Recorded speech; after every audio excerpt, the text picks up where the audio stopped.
Hey, Dave, can you turn the thermostat down? If it's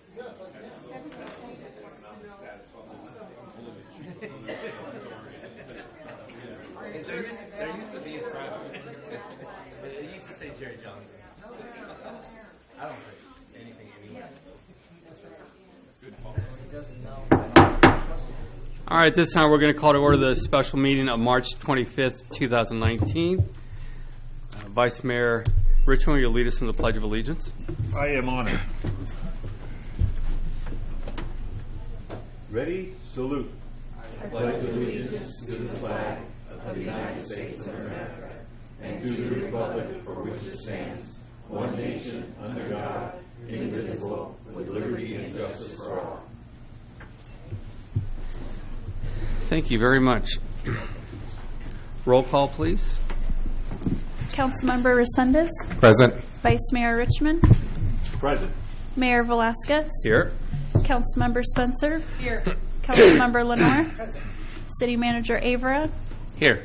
City Attorney Epperson. Here. Chief Westrick. Here. The agenda for the City of Hollister City Council special meeting of March 25th, 2019 was posted on the bulletin board on March 20th, 2019 at 4:54 p.m. per Government Code Section 54956. Thank you very much. Here we're going to move to public input. This is the time for anyone in the audience to speak on any item not on the agenda and within the subject matter jurisdiction of the council. Speaker cards are available in the lobby and are to be completed and given to the city clerk before speaking.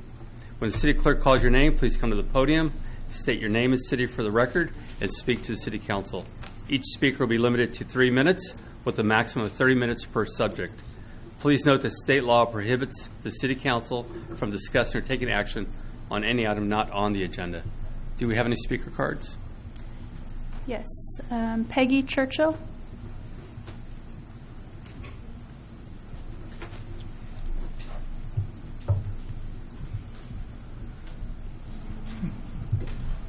That's okay.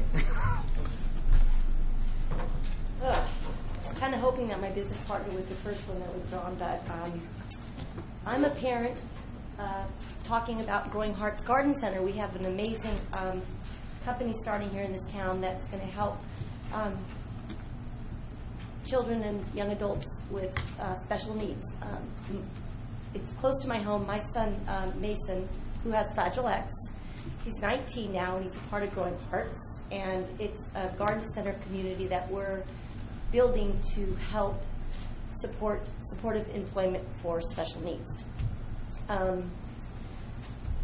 As a mother with a son that has Fragile X disability who is coming into young childhood, our Growing Hearts Board recognizes the extreme need for provisions of workability and community efforts, wrong glasses, to create an environment conducive for learning, living, and productive lifestyle for our children and friends. We as parents can rest knowing that there is a place close to home that provides for adult persons with developmental disabilities to live in an environment that will be able to give them a meaningful and fulfilling future as adults. And so Growing Hearts is growing, and I get nervous speaking, so I'm going to let Chris do the rest. Thank you. Thank you. Thank you. Chris Evans.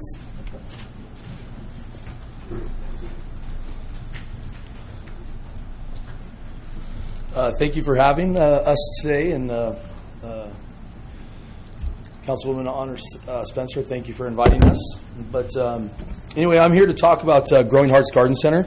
It's a nonprofit organization that we started here in Hollister to offer supportive employment for individuals with special needs. The reason we wanted to get in this, we saw such a need, and like Peggy mentioned, with having a son that I work with full-time. I work with Mason full-time on a home-based program, and one of the things we wanted to do was do something that was positive for our community, specifically here in Hollister. And I've worked at the high school in the past and saw a great need for adult employment for individuals with special needs. And so I got together with Peggy and I said, let's start something. And the nonprofit Growing Hearts Garden Center is what we came up with. And our mission statement, it's our goal to offer a positive work environment and learning opportunities for community members with special needs.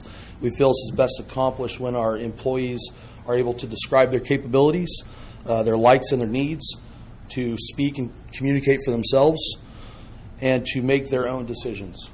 We want to recognize and emphasize our abilities rather than focusing on our inabilities. So we will service our local community with their garden center needs and give everyone that comes through our doors truly a hometown experience that will grow the heart. And so we do have a long-term goal of someday having a facility here located in Hollister that will do not only supportive employment but assisted living, where individuals can come and work and live and get the treatment and help and support that they need as they get older in life.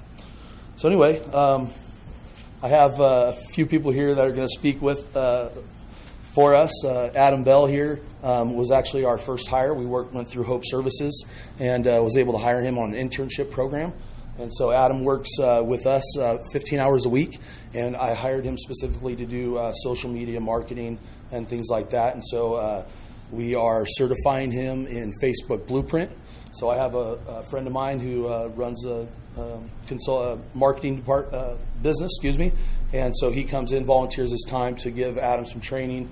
I got a good friend of mine right here, Rob Rodriguez, who was hired by Hope Services to be his job coach. And so Adam's going to get up here in a minute and speak about what he's doing. But there's a lot of good things happening around our goal and our vision. And so I hope the city can jump on board, because I think it's something that's going to be amazing for our future, for our adults with special needs in our community. So thank you. Excellent. Thank you. Adam Bell.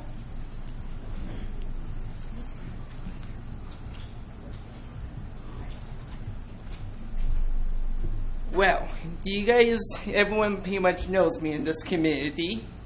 So I started doing this job because I have a good, deep in heart with my special ed friends, and I enjoy being with my special ed friends a lot. So when I saw one of my special ed friends, I felt like heartbroken almost, because when I saw that one person can't talk and can't walk, it made me feel sad.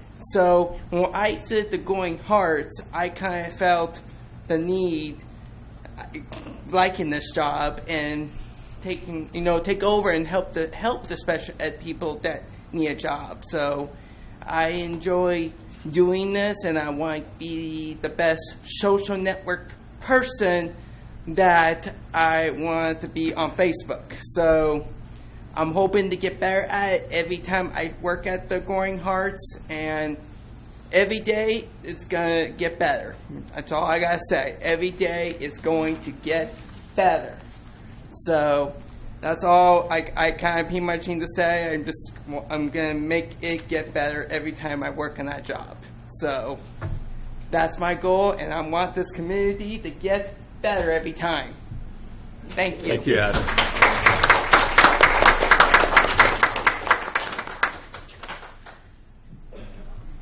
Rob Rodriguez.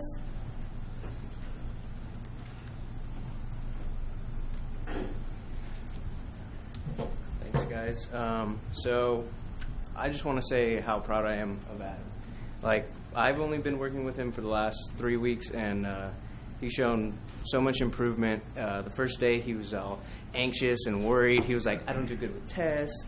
Am I doing this right? Am I doing that right? And yesterday we had our second event as an organization, or Growing Hearts had their second event, and I was there with Adam, and we were given the task of checking people in. And so we get the piece of paper to check people in. Adam comes up, and he's like, all right, how do I do this? He asked me the first time. I get distracted. Actually was talking to Honor. I turned away from Adam, and I looked back, and he's gone. And he was out doing the job. He went out, super assertively and confidently and checked people into the event and greeted them as they came in. And then another moment was he, as I was walking outside, mingling a little bit, they were about to start the event, and Chris was going to speak with everyone. And Adam comes up to me and he goes, should I record? I want to record this. And I was like, Adam, that's a great idea. Like, I'm your job coach, and I didn't think of it. Like what am I doing? So it was awesome to see him take initiative like that. Those are the things that Growing Hearts plans to do with our special needs friends in our community.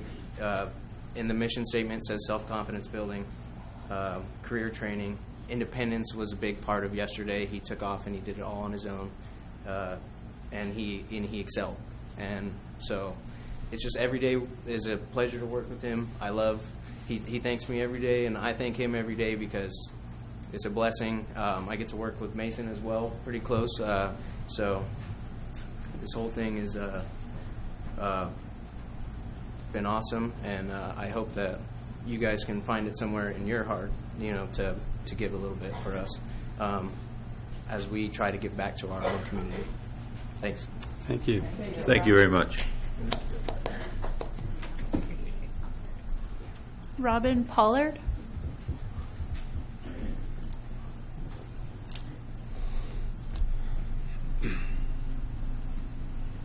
Good evening. I didn't come down here tonight to support Growing Hearts, but they have a plot in the community garden, and let me tell you, it looks nice, and they spend time up there, and they are really improving our community. So thank you, guys.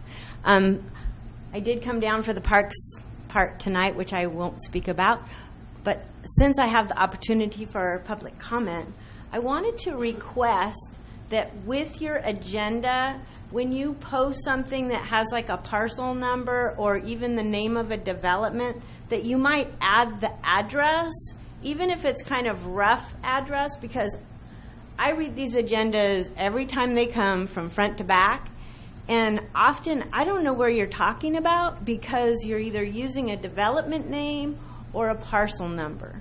And so I would request that there's some sort of identifying marks that a person might know where we're talking about when you write the agenda. Thank you. Thank you. There are no more speaker cards. No more speakers. Thank you, everyone. We're going to move to item B1, ground lease at the airport. Good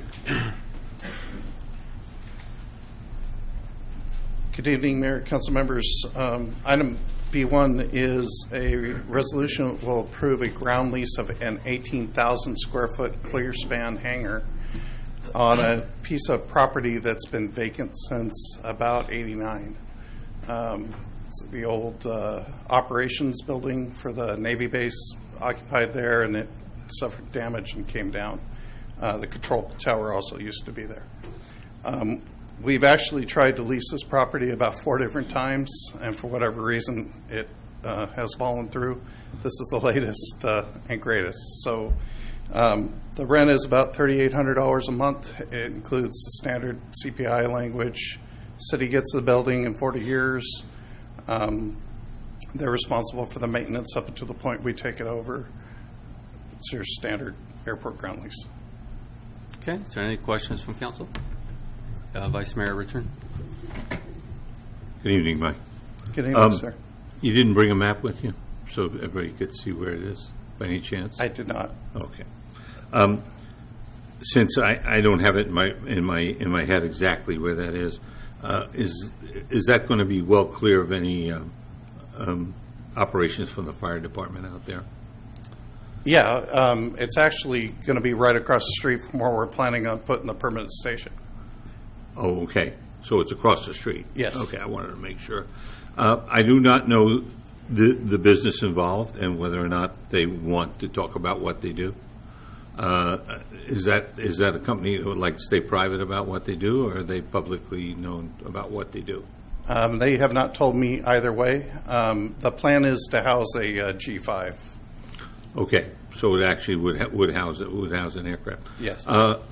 Do they have the right to sublease that if they want to during that 40-year period? That language is in the lease, but it does trigger a profit-sharing clause so that the airport doesn't get locked out like it has in the past. So at that point, we get half, they get half. That's what I was going to ask. Thank you very much. Councilmember Resendez? Same thing, just clarification on the location. So you're saying it's going to be across from where the new or the permanent fire station is going to be? So it's going to be next to the Elks Lodge then? No, the other direction. Okay. So the aircraft ramp where all the aircraft are parked, there's an area that has just been grass for 30, 40 years. I remember that It's one. that location. Okay, perfect. Thank you. The only question I would have for you, if they chose not to continue for whatever reason 20 years down the road and said, we're out of here, The building reverts to our ownership. it does revert. Yes. Okay. For me, any other questions? Do we have any speaker cards? There are no speaker cards. Okay, is there a motion? I move that we adopt resolution number 2019-62, approving the ground lease with Inco Investments LLC for 18,000 square foot hangar and offices at the Hollister Municipal Airport. Okay, there's a motion. Is there a second? Sorry. Motion and second. All in favor? Aye. Aye. Motion carries. Thank you, Mike. Welcome. We'll move to item B2. So no need for you to move. Yeah, it's the Mike Show tonight. right. Item B2 is a resolution authorizing an appropriation of $20,000 from the airport reserves to fund a fly-in on the 4th of July. This money will be used to pay for the permits, the porta potties, the fencing, some staff work to set up and take down the event. Okay. Is there any questions from council? Do you have a question? Yes, please. Council member? Bill advertise, so what's your advertising strategy for that? This particular one will be to notify all the Bay Area airport managers and have it posted at all the airports around, and also have them address it to their Experimental Aircraft Association groups. And then locally, it'll be our local media? Yes. Thank you. I'm sure John will write about it. Yeah. Vice Mayor Richmond? Thank you. Off the top of your head, what's the approximate balance in the enterprise fund prior to this expenditure? Round numbers. Probably around $500,000 currently in the reserves. Okay, thank you. The only recommendation I was going to have is to make sure we're putting together brochures or things for people that are flying in to know that they're welcome to bring their companies here. That's already done. The higher the tech, the more welcome they are. So I appreciate that, and I think this is a good idea. Thank you for, thank you, Councilmember Lenore, for bringing it up and bringing it back in a different way. So thank you. Okay. Do we have any speaker cards? There are no speaker cards. Okay. Is there a motion? I'd like to make a motion, Resolution 2019-63, a resolution of the City Council, the City of Hollister authorizing an appropriation of $20,000 for the Hollister Fly-In to be conducted on the 4th of July, 2019. Okay. There's a motion. Is there a second? I'll second. Motion and second. All in favor? Aye. Aye. Aye. Motion carries. You're on a roll. Number 3.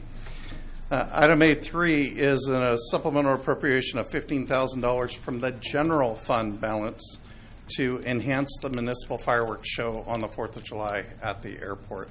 I've contacted the vendor.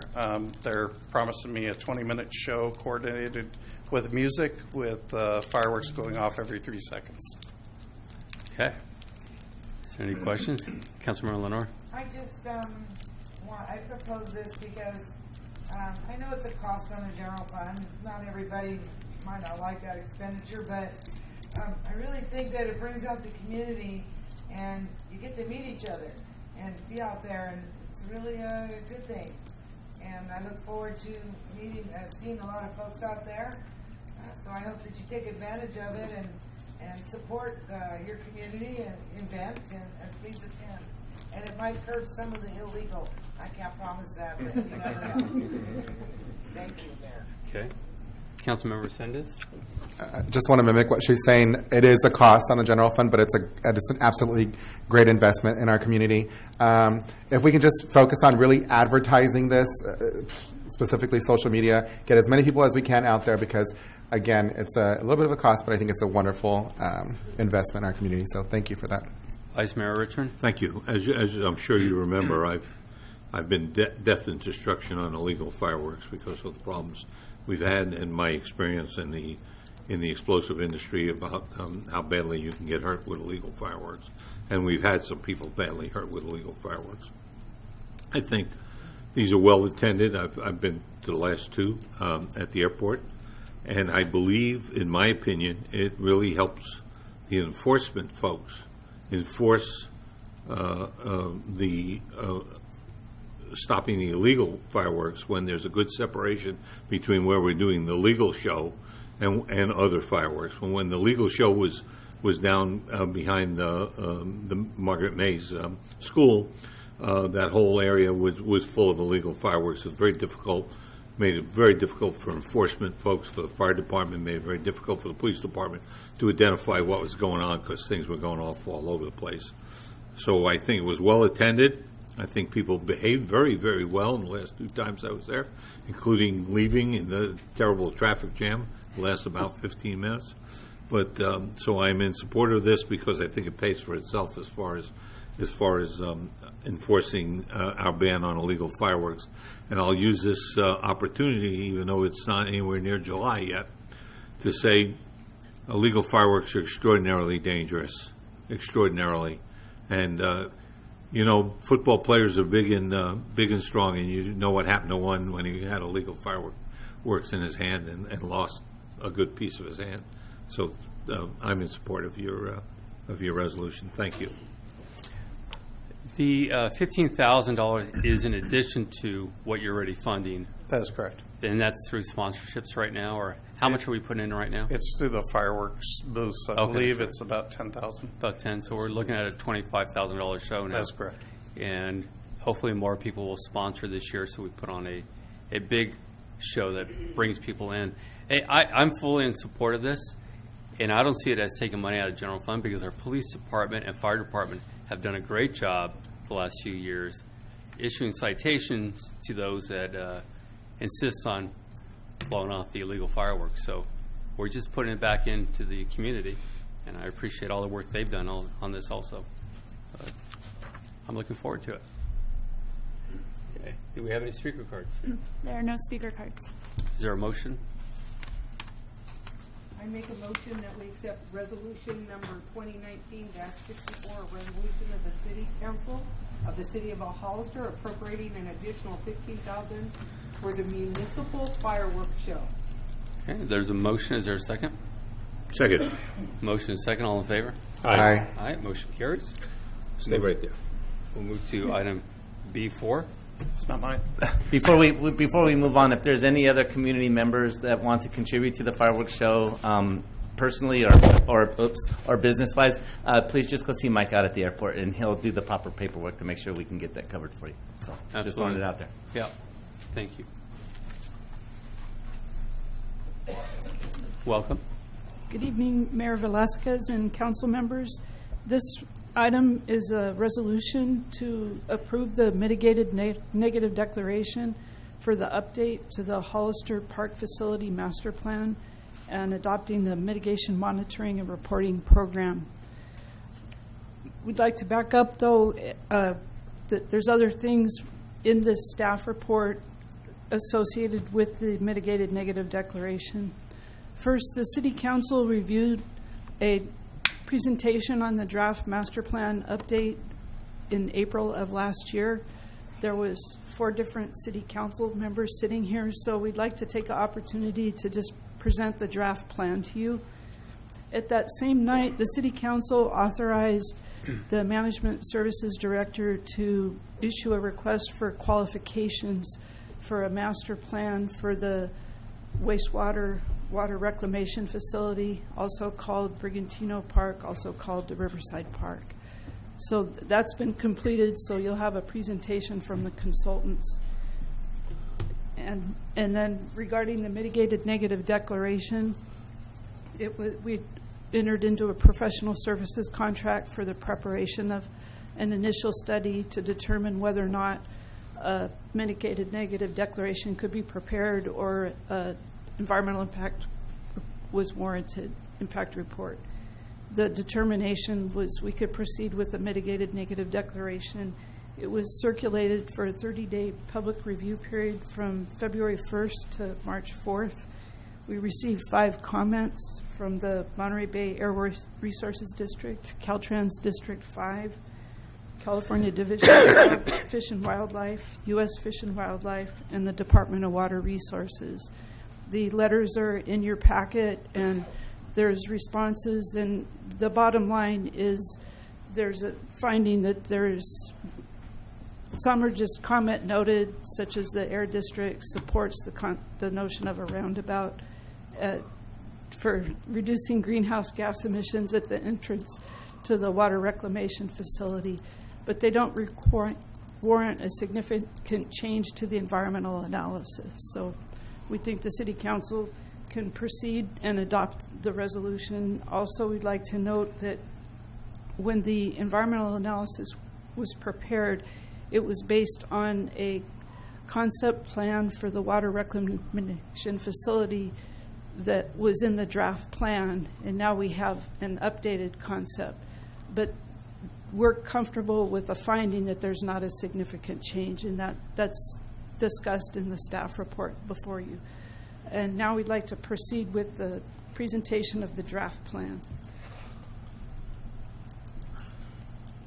The city retained the services of Odell Engineering to prepare the park master plan.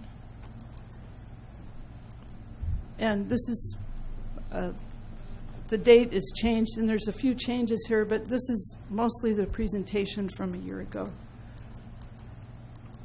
I never do this.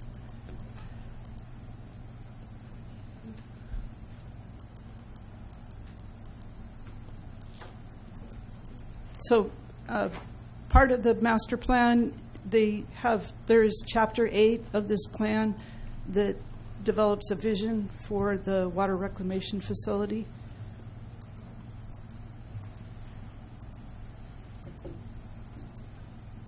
The plan includes an inventory of the existing park facilities. The city has 15 owned parks, 7 joint use school parks, 2 parks that we lease in cooperation with the county, and 3 owned recreation facilities, the Dunn Park Clubhouse, Hollister Community Center, and Veterans Memorial Building.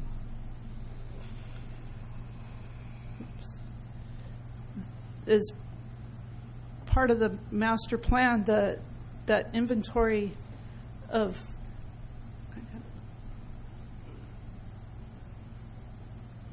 can I back up?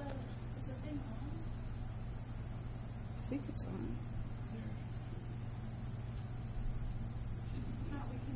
It should be green. It was green. Okay. It's just, I don't know what it is. This felt David President. So, one of the things they look at in this master plan, and the goal is the threshold of park space for the community. And the next slide, I guess. There. Here we are. And that's to establish the level of service. Currently, the city has a ratio of 4 acres of parkland per 1,000 people. Based on that standard,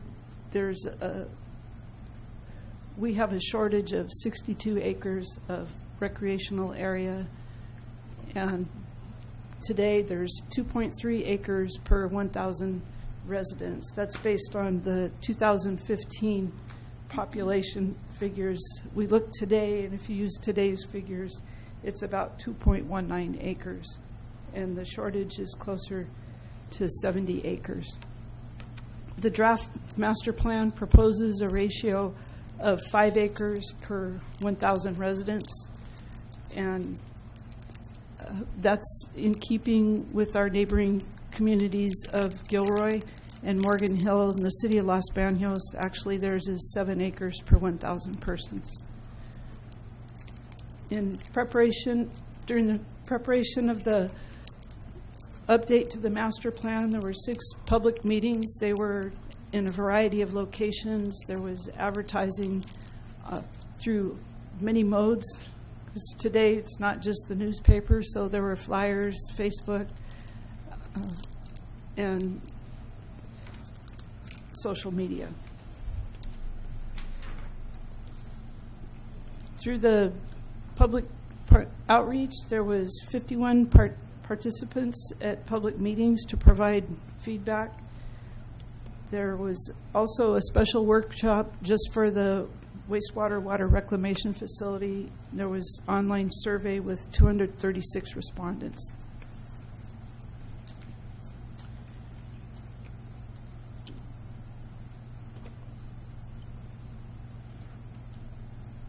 The public outreach was used to identify through the surveys the needs from the community, what most people liked about our recreation facilities. One of the top ones was maintenance, cleanliness, and the Well Park or Valley View Splash Park. Those were, and the new parks and playgrounds.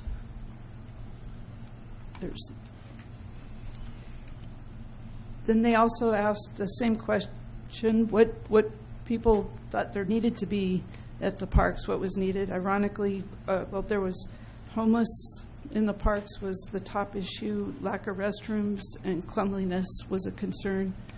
Lack of a pool.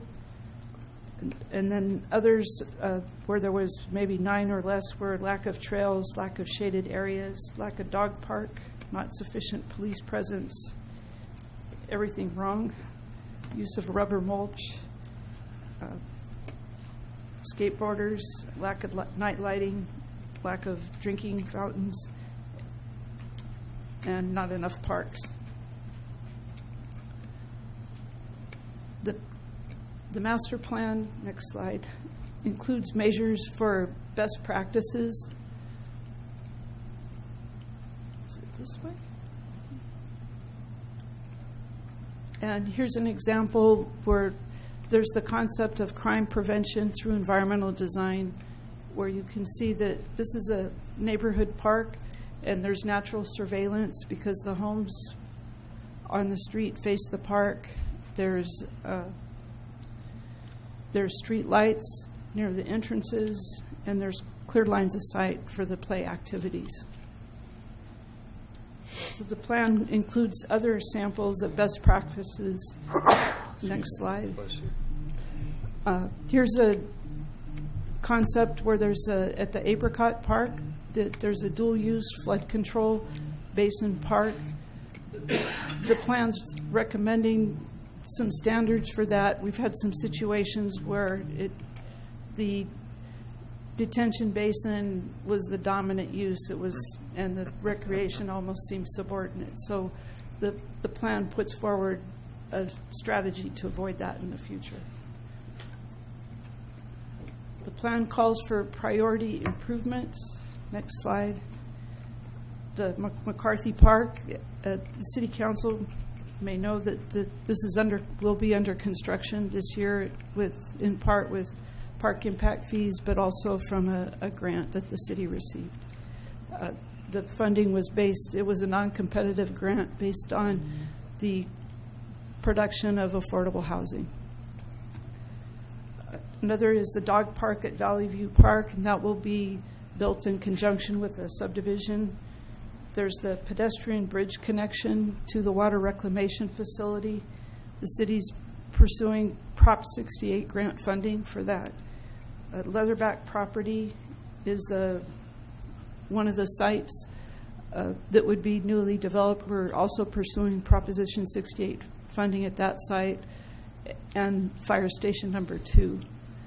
There's the Santa Ana Creek Linear Trail. Part of that was constructed as part of a subdivision between Santa Ana and Hillcrest Roads, and the remainder would be probably dependent on infill annexation and development. And the San Benito River Trail, the city secured a community development block grant for that one, and we're in the process of conducting environmental review for that. So this slide shows the location of the San Benito River Trail. Next slide. Here's the Leatherback facility. It's 6.46 acres, but there's also some property the city owns just to the south that could balance the site to close to 7 acres. And we would qualify for the Prop 68 funding because in this area of the community, there's less than 3 acres of parks per 1,000 persons. And next slide. This is the Fire Station 2 site, and it appears in the master plan that there's an X in the area where we are not proposing to expand park facilities there because it's likely Fire Station 2 will need that to expand parking on site. It's crowded today. Next slide. And then here shows the Santa Ana River Trail. On the left side, you can see where it's being integrated into a subdivision. There are kind of some of the improvements there, and then the balance, it would be extending down to Hillcrest. The master plan includes facility recommendations. One of them is an aquatic center. There was preference for that from community surveys.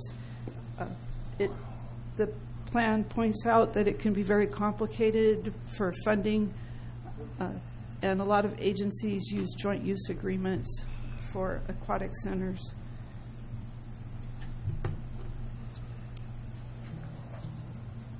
Next slide. For programming, there's recommendations for increased adult recreational programming, offering programs at hours where the commuters can attend programs, and varying programming more to appeal to a maximum number of users. Expand teen programming, add computer or coding courses, and develop dedicated community center rooms for teen use. Develop partnerships to expand programming for seniors. And then programming opportunities as a result of a master plan recommendations could be sports programming, fields, courts, and diamond fields, educational programming on trails, community gardens, outdoor ed, adaptive recreational programming, universal design principles. That means the American with Disabilities Act, and community clubs and partnerships for gardening, dog parks, and adaptive recreation. The master plan incorporates the capital improvement projects at the different park facilities. And in the draft, the water reclamation facility estimate was created prior to adjustments to the final master plan. So we are recommending that the plan that we would bring for adoption would incorporate, if it's the pleasure of the City Council to accept the concept design tonight, incorporate the new concept for the water reclamation facility and that budget information in the plan. Next slide.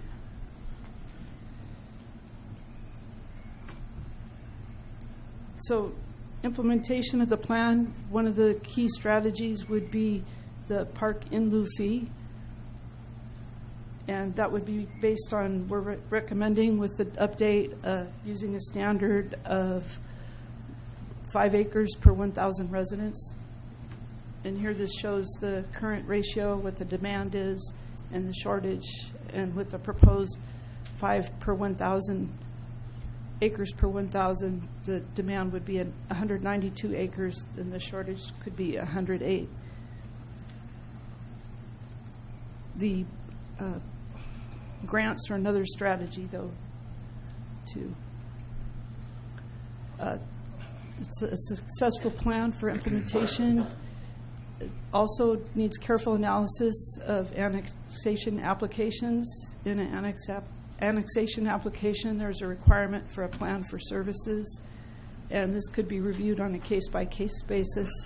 to ensure there's adequate parks are developed or fees are provided if parks are not included in the development. Next slide. And now I'd like to introduce from Kimberly Horn, Michael Madison, and Matthew Morgan. They're prepared to present the concept plan for the water reclamation recreation facility. Is there any questions on the other part of this presentation, though? I did have one comment. Oh, excuse me. Councilmember Lenore? I did catch one thing that wasn't right when they're describing the Leatherback site. That was never the tar side. That was the administrative buildings were on the corner, and then the paper side was back there. That it's referring to the tar side, which was actually 4th Street in McRae. Thank you. We can have that changed. They want to change it. I noticed that. Okay. Councilmember Resendez? Yeah.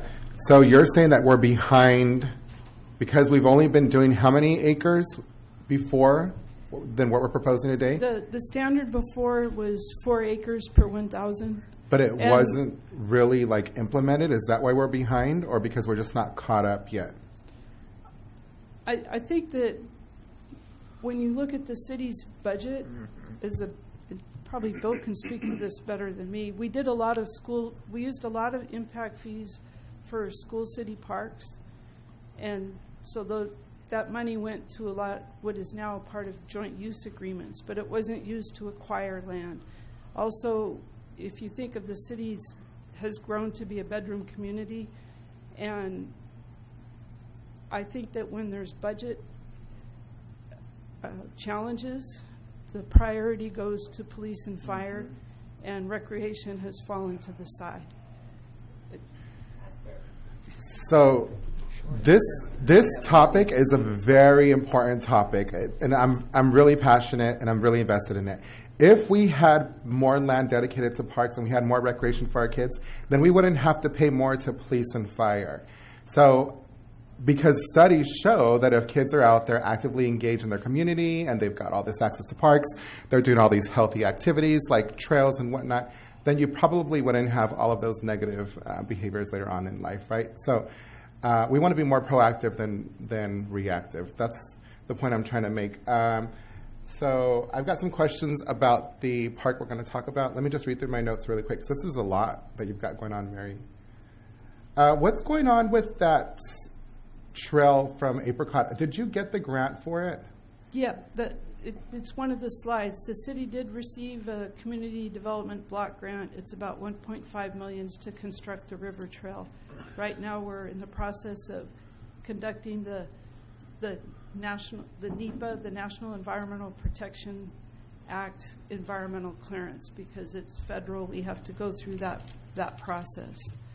So once we complete that, then we can start to draw down the funds for construction. Okay, I just wanted to see where we're at with that. And then as far as the master plan, are we going to talk about that again in a little bit, or should I bring up my... You could, if you want, you could have the presentation, and then we Sure. can come back to your questions. Okay, fair enough. Pleasure of the council. Thank you.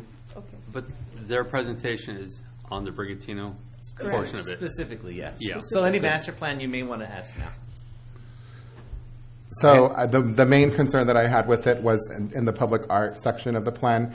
It specifically says that we're going to, I forgot the verbiage behind it, but it makes it sound like we're just going to work with the San Benito Arts Council. I just want to see if we can change that language. I think there's lots of talented artists and community members here that we can make it a little bit more inclusive and welcoming, and not that we're just specifically going to deal with just one agency. That's my only concern with that. So if we can change the language, I'd appreciate that.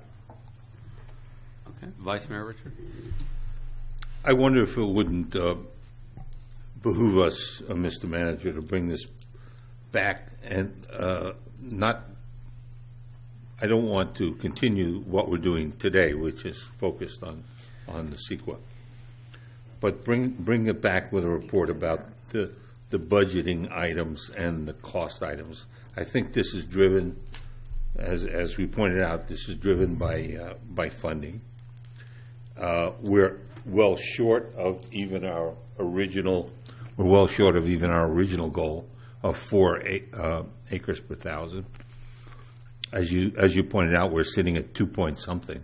Right. I think also it's probably good to remember that this was updated in 2002. Our last plan was adopted in 2002, and if memory serves me correctly, the standard prior to that was 3 acres per 1,000. So when we went to the standard of 4 acres per 1,000, we were in an 8-year moratorium that started in 2002. And then when the moratorium lifted in 2008, we were in a major recession. I remember the city council adopted a resolution saying which projects could build which units when the moratorium lifted. And so we could have our 254 units per year based on Measure Y, or Measure U. And I think we probably did 12 units the first year because there was no market. So I guess what I'm saying is that when we had the standard of 4 per 1,000, not much happened with that. I understand the reason for it, but right. The situation is that we're way behind on that, and we're moving now to 5 acres 1,000 for the future. And like as you pointed out, you have to lift the part that didn't make it to get caught up. In addition to that, I saw a lot of comments in the plan, and I think it was from your survey, about people saying we want to join in these leagues and so on and so forth, but they're worried about the expense. There were people, apparently, according to your survey, many people complaining, saying, I have a large family, and if my kids want to play softball, they want to play soccer, it all adds up to a lot of money. I was also surprised, I didn't realize it, somebody wants a barbecue, they got to go take out an insurance policy if they want to use a barbecue pit. Maybe that's not true. That's what it said. There's some half-truths there. Oh, there's some half-truth. Yeah. Okay, so if they want to do half a barbecue, they got to get half an insurance It depends policy. on the barbecue. Excuse me. I'm concerned about getting around to some ways to reduce the cost. There were a lot of ideas in there about how to fund, but I don't know if any of them are working or have worked. For instance, it talked about public-private partnerships. Have we got any significant public-private partnerships running around on this as of now? Well, we have one. I guess one example is Reach has been doing hikes, and that's an example probably of the city doesn't have a formal partnership with them, but they are an advocacy organization in support of parks and making things available to all people. And I know some of the members, and they do fine work, and I'm looking for something with a dollar sign in front of it. I'm just being very honest. You can't do it without the volunteers. There's no question in my mind. Right. But the truth of the matter is, when you look at what we're proposing here, there's big dollar signs all over the place. And I am concerned about, for instance, the mayor brought up, I know we're a little off topic, and I'm going to go on for a while, though. The mayor brought up the idea of a sports complex. A sports complex could generate revenue. I'm in support of a sports complex. I had a recent reason to look up the number of public employees working for the city of Santa Cruz. And I was shocked to find out the number was 925 or something. And they only got about 60,000 people. And I said, what in the world are they doing? So I went into their documentation. And what they've got is they've got an unbelievable amount of people working in the Parks and Recs department, because their Parks and Recs department generates revenue from people who live out of town. They go to the beach and they pay the park, and they use the boardwalk, and they use all kinds of facilities. And I know we don't have the ocean, so I'm concerned. I like the plan. Don't get me wrong. I like the plan, but I am concerned to make it work is going to take an awful lot of money, and I'm concerned that we don't have a good plan on where to get that money. Well, one of the things the plan does is it documents need, and that's something when we apply for a grant is we need to document need. And So the plan helps document that. And I was wondering, my point was, I was wondering, with all the talk, is maybe in a month or two, come back with something to just talk about the funding issues involved here. Not the master plan per se, but the funding issues, how we can go about getting funding. And I'm always up for grants. However, they are, insecure, unreliable, whatever. You know what you got to go through, and you can say, I hope I get this, I hope I get that, and the state says, not this year. I'm sorry, not next year. So I wonder if how much time you would need to do that. Do you think 60 days would be good? No, I could probably do it much quicker, because I think just for the council's edification is the fact that when we're dealing with parks and or recreation, we're really only dealing with one particular fund, and that would be the general fund.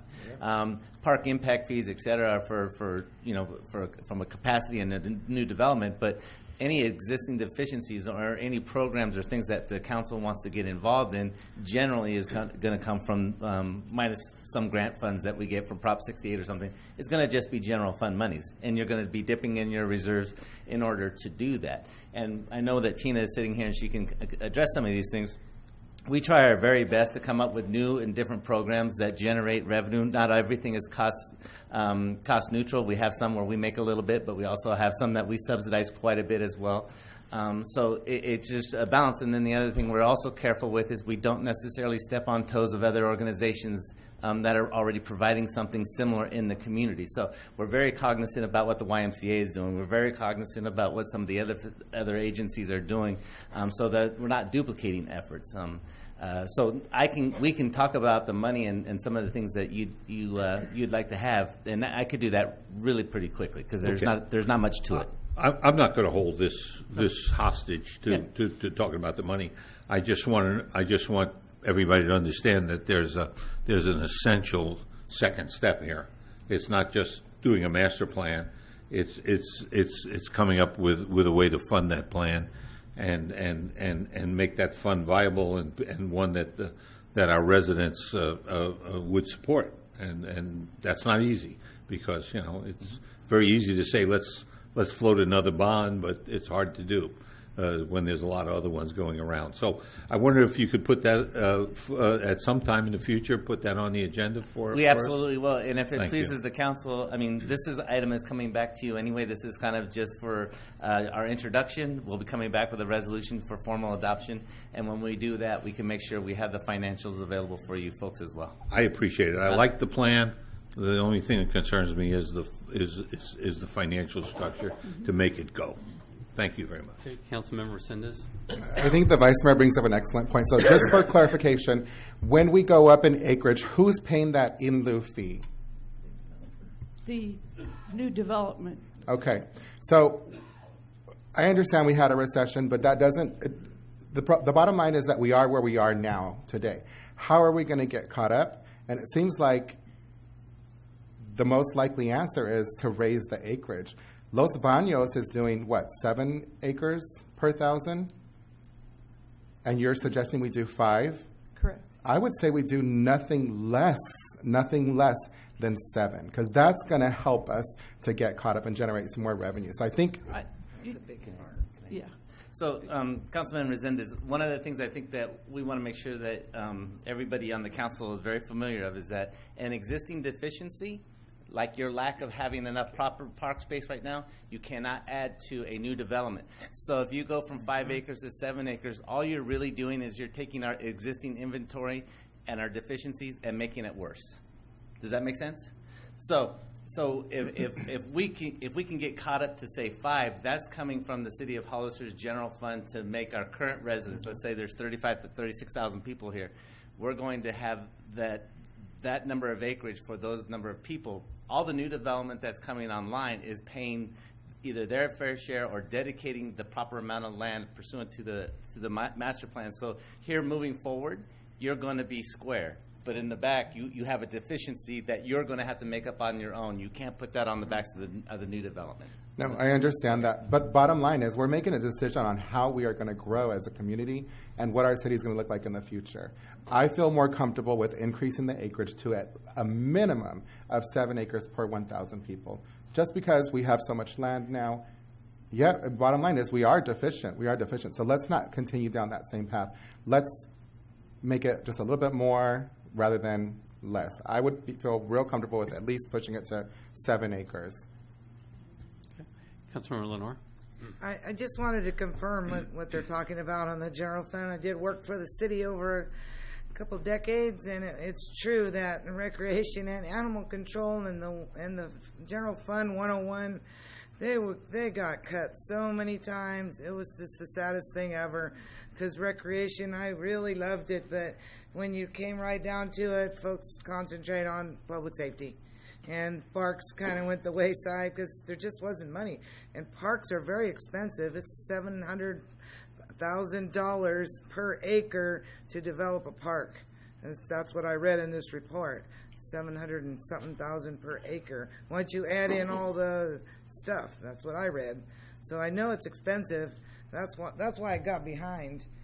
Was just a sheer lack of funds. And so hopefully we will correct that now. I don't know that I'd like the 7 acre park. That is a lot of maintenance area. But I could be flexible in 5 to 7. Thank you. Okay. Mary, when I'm glad you brought up Las Brisas. Remember when I first became mayor, the biggest complaints were the weeds and the parks. They were in terrible condition at the time. The public was not happy. They were being vandalized, and I think both Councilmember Resendez and Marty Richmond kind of made this point, is the idea was let's save money by shutting water off and leaving the parks, and we'll worry about that later. All that did was bring more problems to us. You know, there's a saying out there of there is no great cities without great parks. It's about the community. Mm-hmm. And Mr. Resendez, again, is right that be proactive, not reactive. You know, crime doesn't like to go where there's people watching and people enjoying this. So crime goes where it's already ugly. That's what they thrive on. And I remember how quickly Mike and the crew out there went out there and started changing it around from forget these parks, so let's water the lawns and let's fix up the playgrounds. And they went through the city and how excited the public was. And to see that the public is responding positively, that's a great sign. But I think, excuse me if I'm wrong, Mr. Resendez, but I think the point he's making there is we're catching up. But you know what? Why don't we set the higher standard for the future? I have a concern about a few different areas. You talked about the pool, maybe a pool, and that is now being done at the high school. And the person running that, or the group running, is the SBA group, San Benito Aquatics, that are going to be running the local programs, as I was told. Yeah, Sean said that if we wanted to have any sort, I'm sorry, Sean Tannenbaum from the high school basically said that if we wanted to have any relationship with the pool, that it actually would have to go through the San Benito Aquatics. Exactly. So rather than trying to, again, reinvent the wheel at a very costly amount, here's experts that what they want to do is make sure our community is trained how to swim in aquatics and all the different programs they're going to be offering, which is a great program because not only are they offering something for our community, but what they're trying to do is bring in competitions to the community. So you're bringing in people from out of town to come compete in our town, stay the night, go to our restaurants, shop, and all those great things. So that becomes the private-public partnership portion of it. Great idea, and I fully support it. I think what we need to do is work with them rather than trying to build our own pool, because I think if we do that, we're going to find ourselves in trouble pretty quick.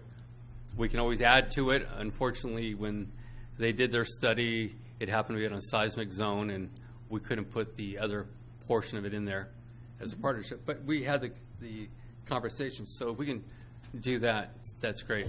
The idea of the park next to the fire station, that's I think a very good location for a park. That's an area that's growing and makes a lot of sense. The Leatherback one, I think we're definitely getting ahead of ourselves in that area.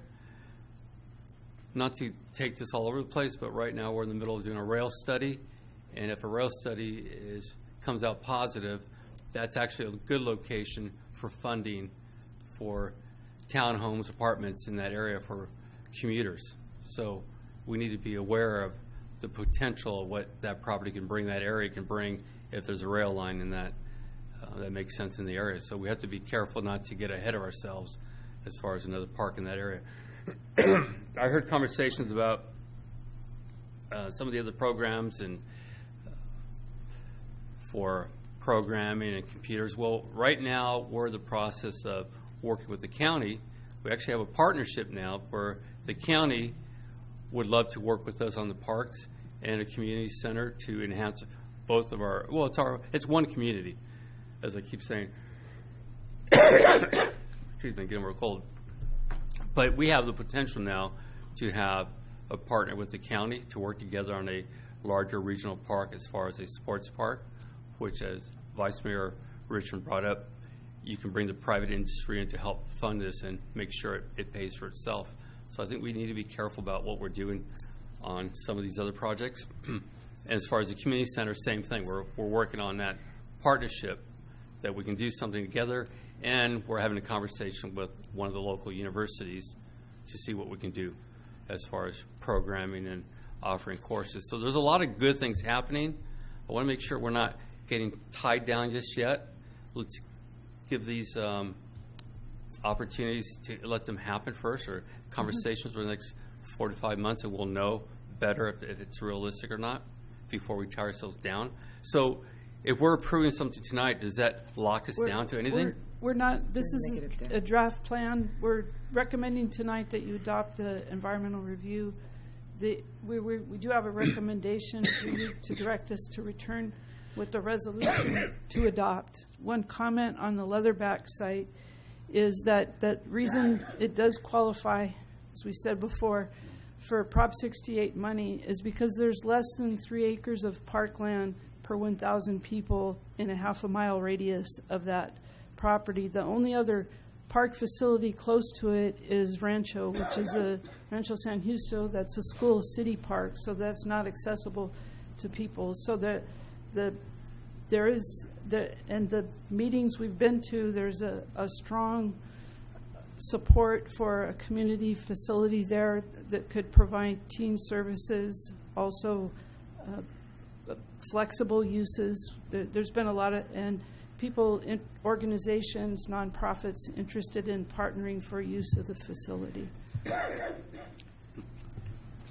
And I think when we did the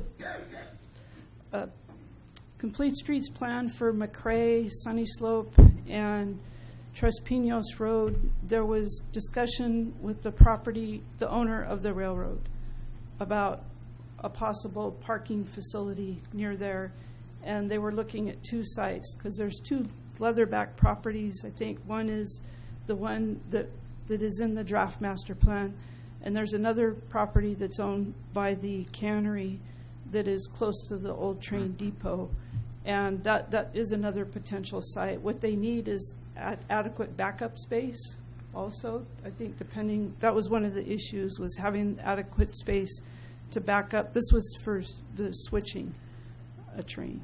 Right. Are we talking about Caltrain extension? Kind of? Yes. Okay. So I think what we can do is we can probably make some language at Leatherback that kind of accommodates everything. I mean, you can certainly incorporate a transit hub with some recreational facilities either at that location and parking. I think we can work on trying to make sure that I know what your concern is that we don't tie our shoes too tightly, right? And I think what we can do is or too loose where we trip over ourselves, right? Okay. So a lot of great things are happening right now, and I'm pleased to be working with the county. All of us are doing different projects right now, and it's very positive what we're doing. And it doesn't mean they're all going to work out, but as Vice Mayor Richmond pointed out, there's a cost to all of this. And what we want to do is make sure that if we're going to present something, we're going to actually go after and get it done. Because our community deserves that, and I think all of them are fully supportive of it. And the improvements along the river, the trail, that's one of our conversations with how important that is to this whole view of a better community. Right. And it's what tourists are going to eventually want to come and say, hey, they have this great trail, all these beautiful things in this community, let's go spend the weekend there. That's what we're trying to accomplish. So we have to do this right. And again, it's going to cost, but everybody working together gives us that potential. And I want to make sure we don't get tied down early on, as City Manager pointed out. And as we go into this other conversation, Brigantino Park, it's a beautiful plan. I just want to make sure we're not getting ahead of ourselves again. If we develop that partnership with the county and the private industry, we have potential to do some great things and do some other ideas here. So I just want to make sure we're okay and we're still flexible in it. Just one comment on funding. One of the tools that wasn't in the box till recently is the community facility districts. And now new development, as it comes in, it annexes into the community facility districts. And that money now isn't as much competition for the general fund. Maybe that means there's more money available in the general fund, and I think Bill could speak to that better than me, than there was before, because it's not being devoted on maintenance as much. Well, and I think, and I appreciate that, because that was one of the ideas when we started talking about this. Let's put aside the monies we need, make sure they're there yearly basis, and that includes our general fund. We have to be aware of where our dollars are, because we can fall into the same trap as in the past, where all of a sudden we don't have any money, recession hits, and now we're talking about layoffs. We should have dollars, lots of dollars every year that are going towards projects that enhance the community. That's what brings more people to spend dollars here, and it's a positive effect rather than, oops, we're in recession, it's time to lay off people, time to shut the water off at the parks again. Let's put something together that's going to hold its own, and it's going to be a destination point for others to come to our community and spend their money. Just one comment on, you mentioned with the, and we don't have the presentation yet, but the water reclamation facility, if that was to become more of a sports complex that was a regional draw, then we would have to go back and amend the environmental document. Well, because we received a comment from Caltrans, and there was a determination that based on it being primarily a recreational facility serving the local community, there would be less than 49 trips at the intersection of 156 and San Juan Hollister Road. If it became a regional draw, then we'd have to go back and open up that environmental and evaluate the regional traffic impacts. Right, and I will say, as far as the sports park, because of that issue, this is not the location, so maybe we want to rethink some of what's happening here.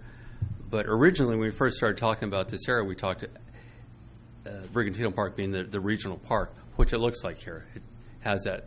But one of the other things we're missing in our community is a lake to go fishing, and this is something that's been going on for a while. And as hard as they try to get San Justo open again, it's running into a brick wall there with the feds. So this is a great place to have a facility or a spot for fishing and spending time with your family, barbecuing without having to go through the insurance requirements. And we don't want to make it difficult. We want families to go out, enjoy their weekends in our community, and really treasure what they have. And that's the goal here. And we just have to be realistic on what we're doing here. But I love the concept. I love where we're at now, and it's enjoyable to see us talking about things that are so positive. And that's, again, as Councilmember Sendes pointed out, you want to reduce crime, you make a better community. I have a quick Councilmember question of you, Mayor. When you're off meeting and negotiating, planning with the county, in what form are you doing that? Is that intergovernmental committee? No, the ad hoc committee we created for Right. the sports park and the Tel Center, that's the first conversation. Okay, Yeah. so, just try to keep us apprised of what you're talking about, because sometimes you surprise me with something and we don't know about it, and there are 5 of us here. So, and then the other thing I want to make sure is, does the county have budget for parks? Well, as you remember, we did bring up the update on the ad hoc committee for the sports portion of it. We talked about the counties interested. We went to Twin Creeks. We went to Right. Manteca. We went to Ripon to go look at what they're doing.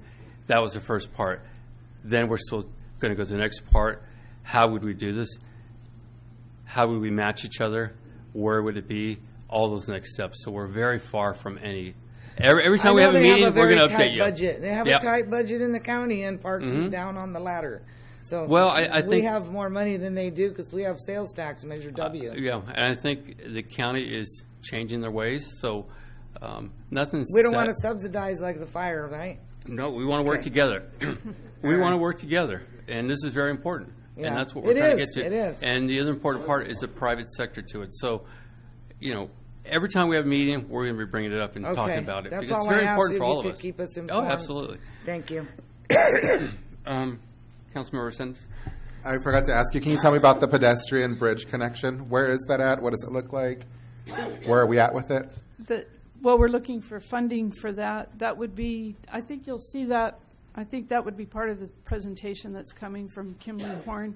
It would connect to the river trail that we have the grant for. So my concern... I think the idea is that on the east side, it would connect at the very, if you imagined extending South Street to the river, it would connect on one of those levees. Okay, how are we going to get people from the other side of 4th Street, like on the west side of town, over to this park? Have you guys That's why considered we're that? looking for the funding for the bridge. So that bridge would serve that purpose? Yes. But we don't have it funded yet? No. Okay. Another question for Mr. Chambliss. We're also exploring a clip-on bridge, clip-on pedestrian section for the 4th Street Bridge to help facilitate that. Okay. I just want to make sure before we approve anything, we had this conversation the other day that the reason that you or staff would like to see a park over there is because there's a deficiency, I would say, in parks on that side of town. That makes sense to me, but how are people going to get to it if there's no safe passage, especially on that side of town? It doesn't make sense. That's why these two bridges are critical to. That's a good word for it. I think it's critical to get that access over there. I completely agree with you. So before we get any further, I'd like to have that pieces of the puzzle figured out so we can ensure that our children have safe passage to the park. And since you're sitting up here, just people have been asking for this. Where are we at with the pickleball courts? Are you converting some of the done park? That wasn't in this year's budget. We're exploring that for the future. Okay, perfect. Thank you. Okay. Now,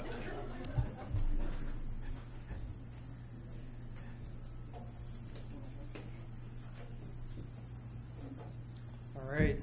Well, thank you, Mary. welcome. Thank you, Mayor, and thank you, council members. It's a real pleasure to be here and present this park concept to you all tonight. My name is Michael Madsen. I'm with Kimley Horn. I've been with Kimley Horn working as a landscape architect for over 15 years. And public spaces are my passion. You know, when we can make a difference in a community such as this community, it's what landscape architecture is all about to me. So really happy to talk to you a little bit about this. I will try this handy remote. Whoop, and it turned it on. All right. So just a quick note about our team.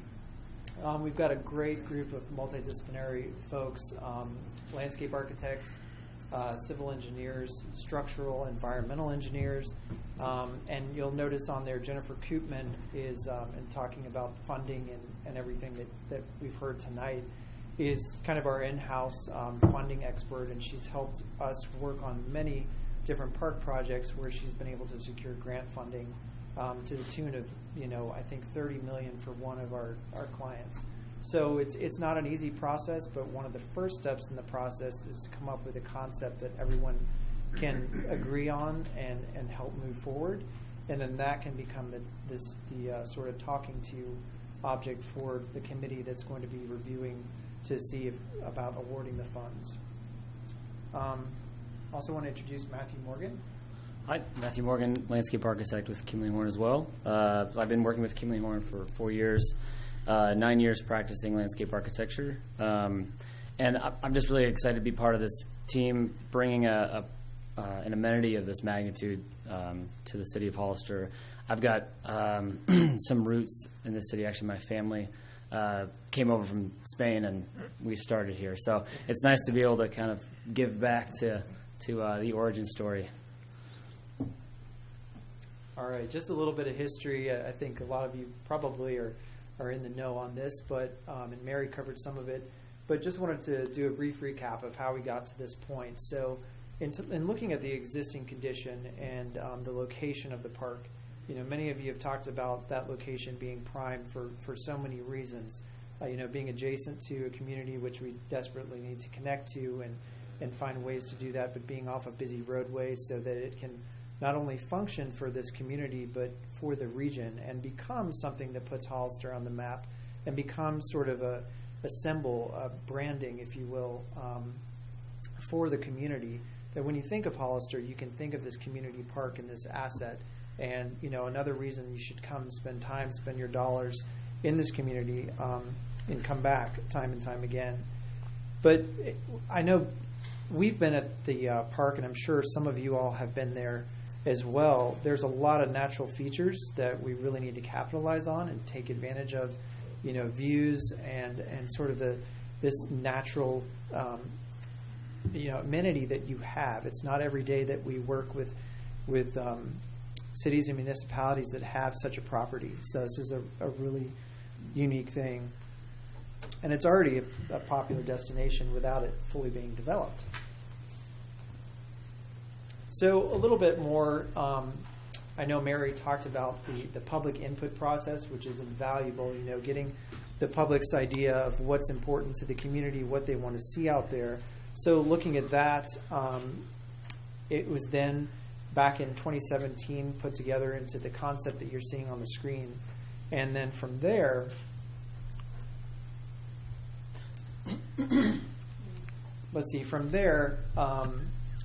we have the opportunity to get involved. And we've already talked to several of the city staff members about all this history and getting involved with Mike, with Tina, with Heidi, and with Mary. We've had several meetings. We've done a site walk. We've talked about critical issues and concerns, some of the things that we really want to make sure that we hit on in the design and address. So that's something that, back to making sure that we program it in such a way that there's flexibility, that there's safety, that there's home for community park operations and maintenance, and that connectivity is increased, and that we consider the recreational needs of all of the community. And then again, with all of that in mind, think about the branding and sort of placemaking and identity that this can bring to the city of Hollister.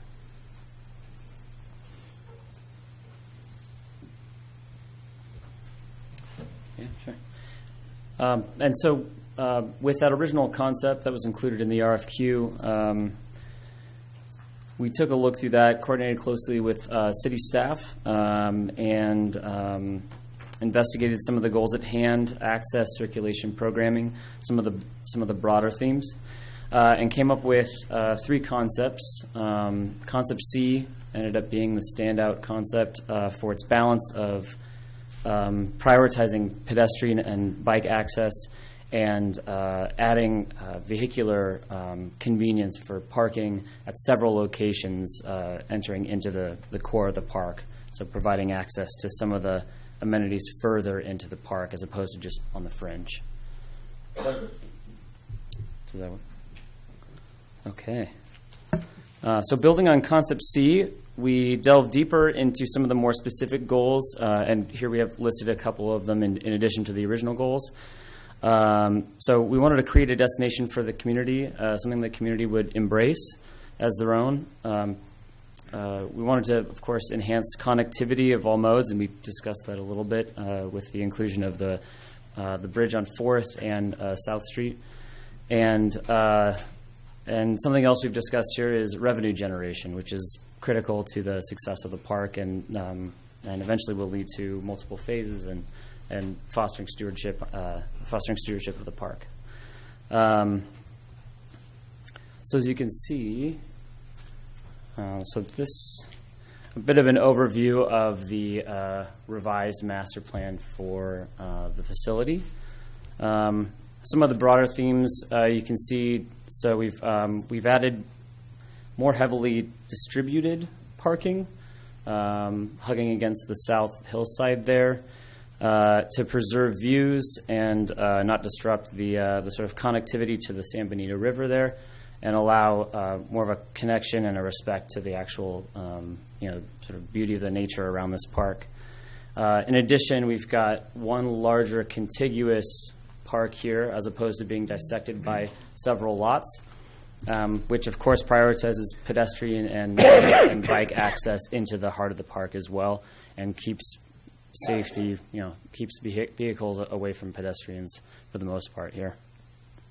So if we dive in a bit closer, so here we'll look at what we kind of feel is the neighborhood park aspect here. We've got more of your everyday amenities closer to San Juan Road here. Sports courts, playground, splash pad, features that would benefit the everyday user. In addition, we've added a festival plaza. As you can see, it'll pop up eventually, the label there. And so the idea here would be smaller special events, food truck type things, smaller performances, things like that.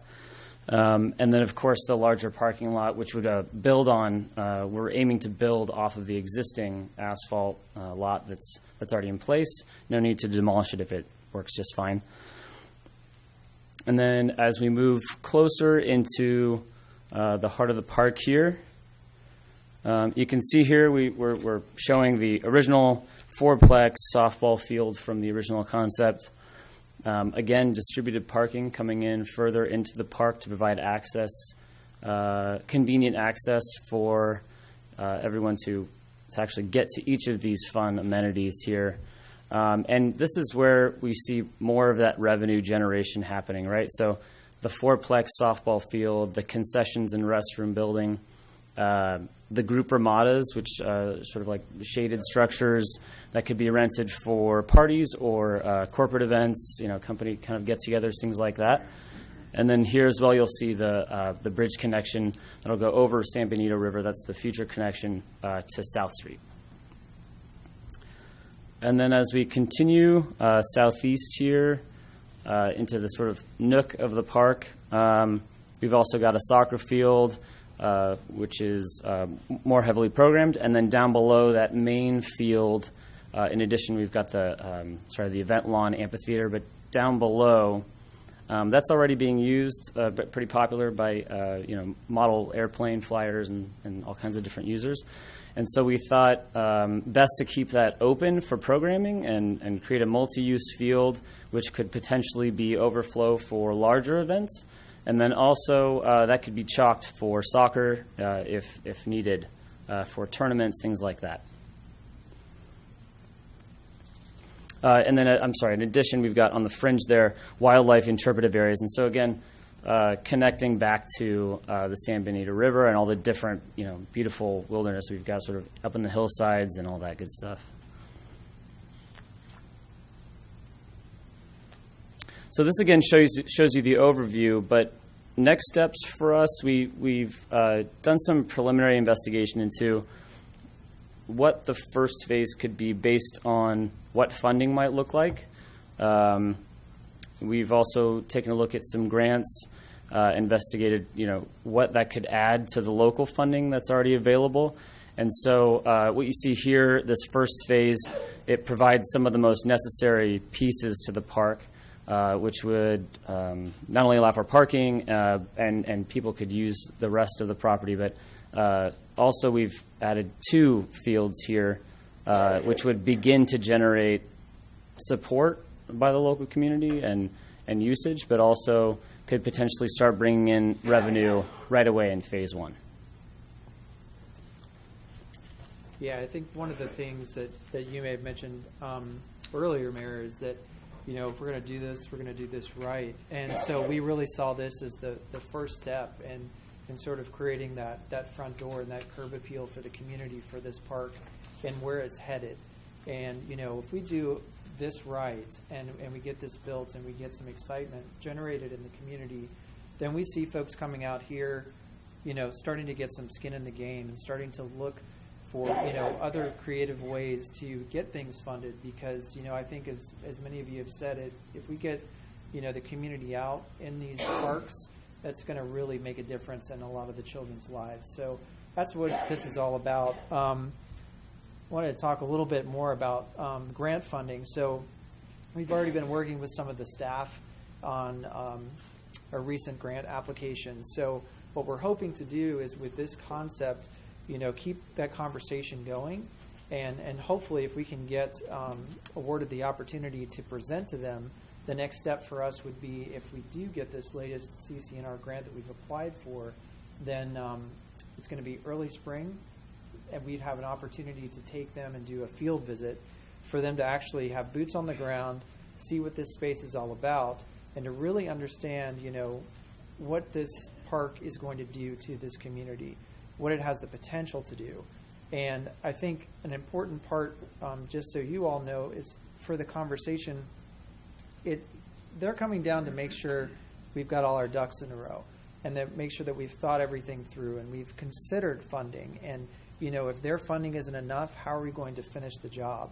So we're working hard to look at other grant opportunities and other funding opportunities, but we do have this concept in place, and we believe it's really the best first step in getting the rest of these conversations to fall in line. So, with that, we'll open it up for any questions you all have, but thank you again for having us. It's, beautiful concepts.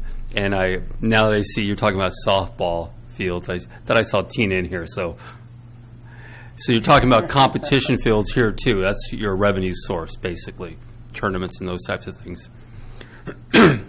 It's a beautiful design concept. Question I have for you: does this, as you walk around now, you see a path all the way around the park? Does that stay in there? I'm seeing a road on the west side of it, and I'm not seeing a pathway all the way around on the outer edge of it. It is there, I believe, because of the scale of the drawing, and actually we've implemented a lot more shade, with, putting the trees in there. That's one of the big comments that we saw in the public feedback, is that shade was needed throughout.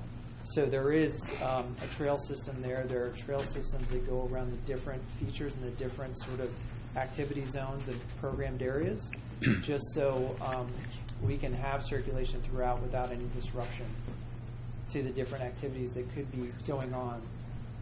So potentially you could have folks, playing basketball at the splash pad, playing softball, hiking throughout, have something going on in the amphitheater. You could have every area of this have an activity going, still have circulation throughout, still have eyes on all areas and visibility throughout, taking advantage of the topography.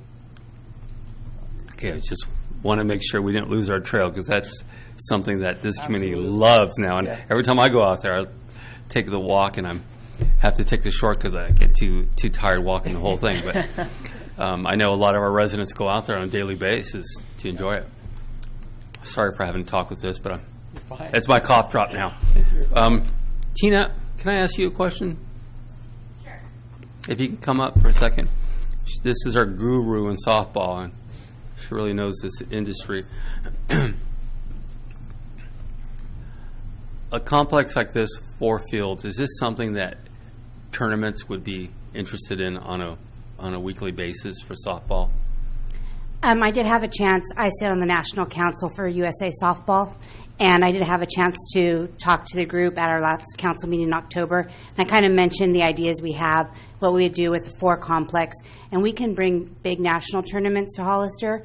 A 4 complex can fit probably 40 to 50 teams, or we can downscale it to what is referred to as a Western National. So only teams from the western side of the United States participate, and that can be 20 to 30 teams. It's just up to us. So if we decide that we want to bring in revenue, we have 4 complex, we can host 50 teams, and it's very profitable for us, and it's a good location because I'm with NorCal USA Softball, and we don't really have anything down in our area besides the Salina Sports Complex.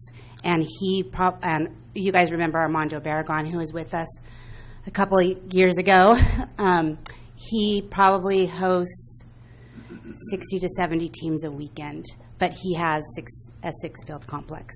And that's what I'm asking. Is this something that can be happening every single weekend and to that level? So we're bringing in out-of-town visitors. Yes. And as Vice Mayor pointed out and Councilman Richmond, it's all about bringing the tourism here, but helping pay the cost of running the facility. So thank you. I wanted to make sure that if we're going to do softball, because one of the things we found by touring the different sport parks is a crazy amount of people out there. And that was mainly based on baseball and soccer. And I didn't see anything really about softball, but I know you and I have had these conversations. I want to make sure that's still alive out there to bring that type of that amount of people into our community on a weekend basis or each weekend. Right. And not only that, but something else we're considering and discussing is Hollister High School, San Benito High School has a great varsity softball team. They make it to CCS every single year, I think 9-time champions. So we would be interested in having some conversation with CCS to see how we can bring some teams to the sports complex and play there on a quality field, because that's what they're looking for. I know the Salinas Sports Complex offers it, and we can be halfway between San Jose area and King City. However, it expands out, then I think it'd be a great opportunity for us. Great, thank you so much. You're welcome. The other question I had is, what Councilmember Resendez pointed out, the bridge to get there for our residents to make it across in a safe manner. Would that, as he asked, would that be the first step, or how do we make the two work?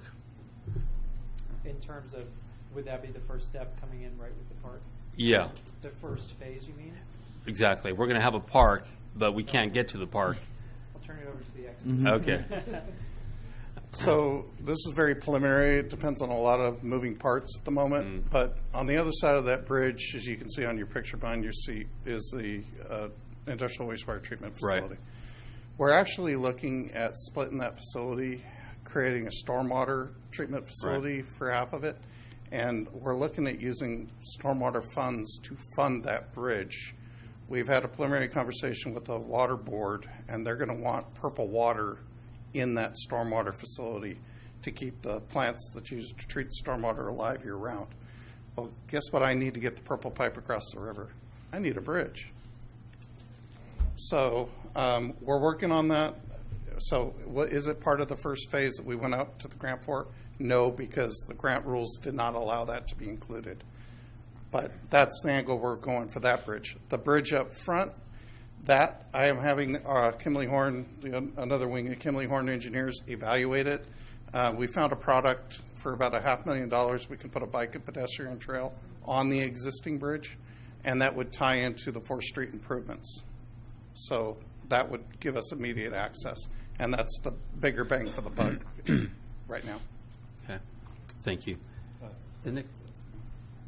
I'm sorry. I'd like to. Councilman Richard. I'd like to hang on that question. So, you kind of got to where I was going, but I wanted to back up just a half. In the event we do a pedestrian, we'll call it a pedestrian bridge. Is that bridge possible to make that also a bicycle bridge, or is that too ambitious?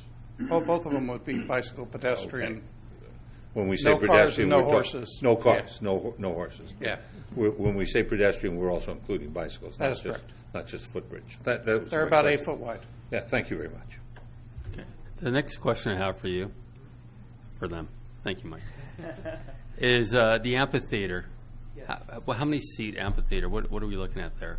I don't think we've gotten into the specific numbers, because right now we were doing more space planning and how all the circulation and everything would work. But once we got into, if this concept moves forward, we would certainly start to look at how many numbers we need to be accommodating for the types of events that you'd want to host there.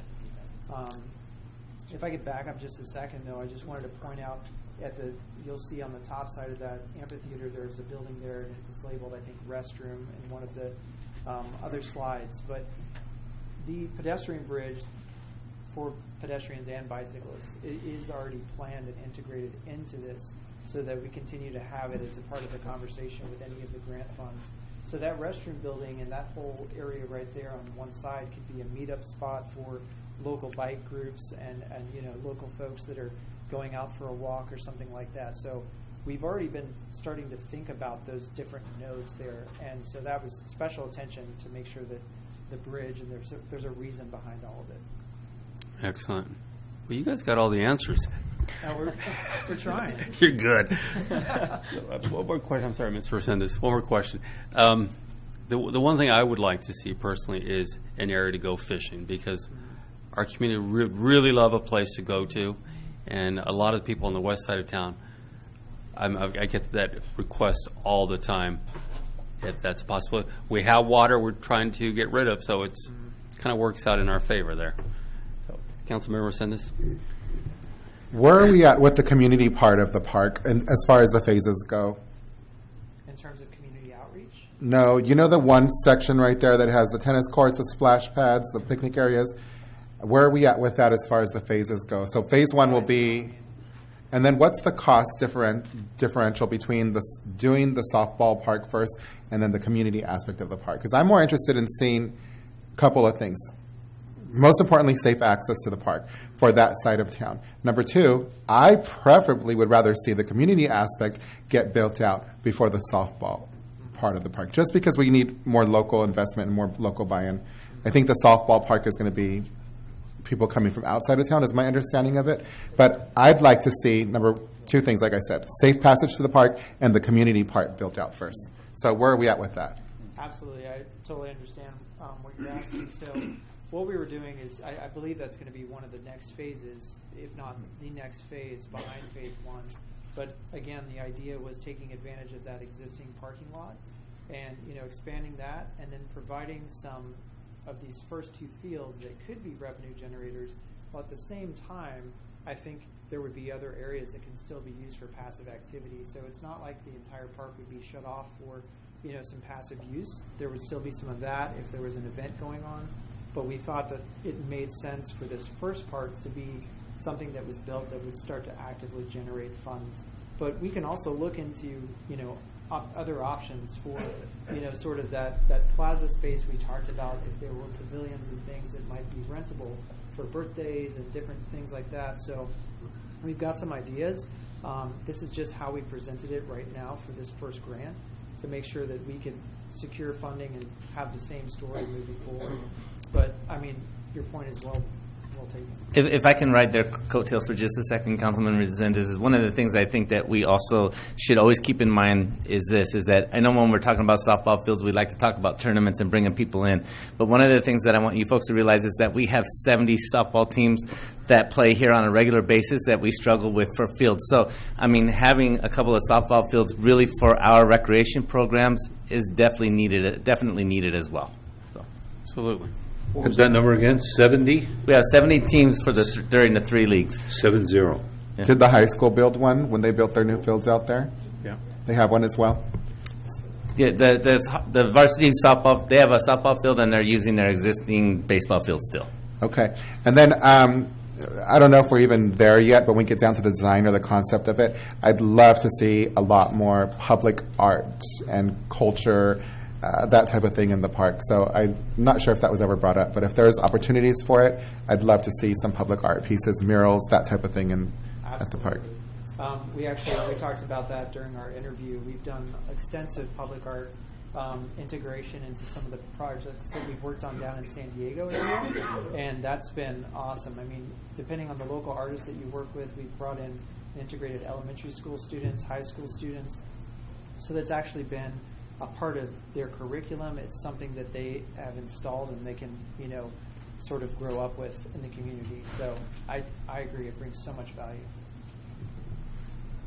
Councilmember Lenore? Thank you. Is it turf or grass? Do you know at this point? It's both. Is it the artificial turf or is it grass? Both? Okay. Yeah. I'll tell you that I played softball from the age of 10 to 45 in City Rec. So 35 years of playing women's and co-ed, and it was always not good when we had to play at Rancho because you could break your ankle out there. So this was a great opportunity to give us more safety with a better quality surface to play on, because they're not good, some of them.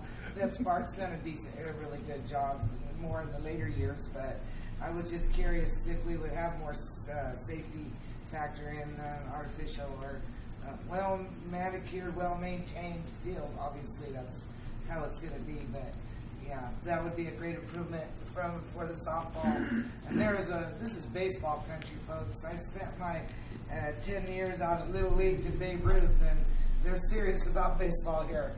And so I think there's not any risk of people not participating. Thank you very much. Okay. Any other questions, comments? Do we have any speaker cards?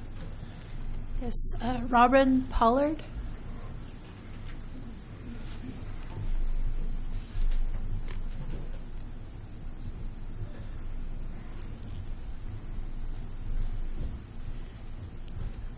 I'm Robin Pollard. I'm back. I've got a mixed bag here. I'd like to start with, you need to name this park. You can't keep calling it the wastewater dispersion, whatever. I mean, I'm not really big on naming it after people, but at this point everybody's calling it Brigantino, so maybe that's the name it should have. I'm not really that in favor, but I think it's important you give it a real name and quickly. The second thing is, it's really great to have a master plan, and I can show you the master plan for Park Hill, which has a amphitheater and a lot of the features that you have here that are still sitting there after 12 years now, long time, with nothing on that plan except for the trail that's on the north side that I had to fight to get in to begin with. So it's a great dream, is all I can say. And my last comment is about the master plan. I hope you have another discussion about it, but I sat this weekend and read it, and I added up how many developments and how many acres they got in there. It was 11.6 new park acres in all of the houses that have gone in. That's pretty sad. We need to hold either the planning department or the developers' feet to the fire to get more parkland. Maybe they gave us money somewhere, and maybe I don't see where that pot of money is sitting, but we really need to. I also have a copy of the 1989 master plan, and we didn't meet. We were actually ahead at that point, as closer in acres per population. So if we're going to keep planting houses, please plant parks. Thank you. Thank you, and I agree about the name issue. I vote for Hollister Regional Park. But I think we got to sell the name. There you we go. need the money. There you go. I like that idea even better. Ruth Erickson.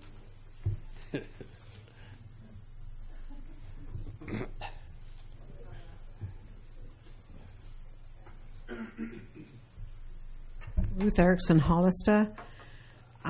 Listening to this park and the other developments that you're talking about, one thing that I haven't heard, and yet youth all over this county want skateboard park, rollerblading, BMX, and so on.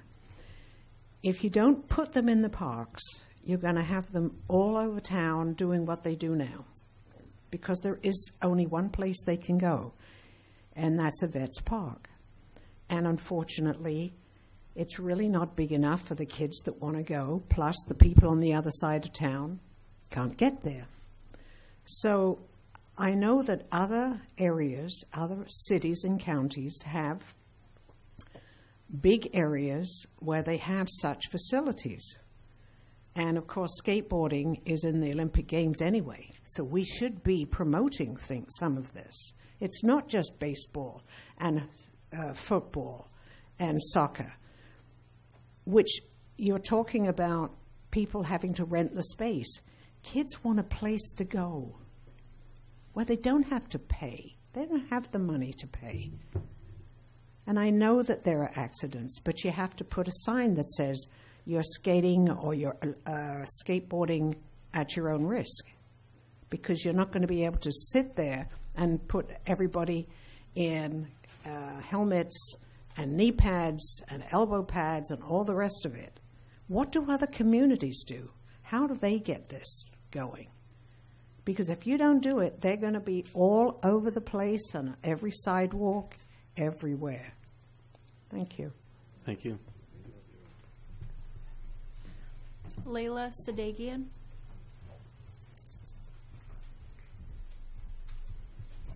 Good evening. I think that's a really great idea, and I think it's a beautiful park, and I think it'll be a great addition to our community and our growing community. My only concern is... Smile again. Another picture. There you go. Now we got funny. it. Let us know when you want to take a picture. We can let people know. That's a selfie generation right there. I think it'll be a great addition to the community, and I know that one of the concerns is funding, and there are certain areas of town that don't necessarily have as many parks as others per se, and hopefully with the house building, like, it trickles down and they get a little bit more resourceful. I just want to say, like, don't put all your eggs in one basket. Like, don't get so focused on one big park that you kind of forget about, like, the little areas of town. And I do support this park 100%, and I'm really looking forward to, I hope it works out, and I really look forward to it. But at the same time, I also hope that other areas of town and smaller areas don't get overlooked when you're, like, focusing too much on one big park. Thank you. Thank you very much. Valerie Eglund.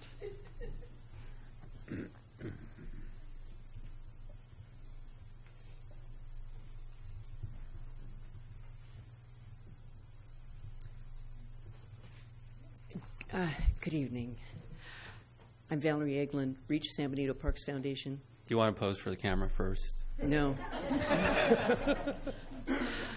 I want to support Ruth Erickson's ideas about a skateboard park.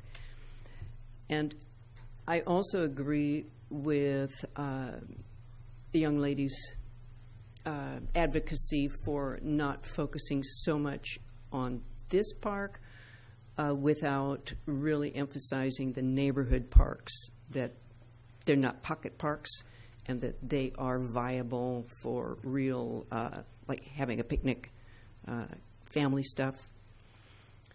Recently we had a moonlight walk on the Anza Trail.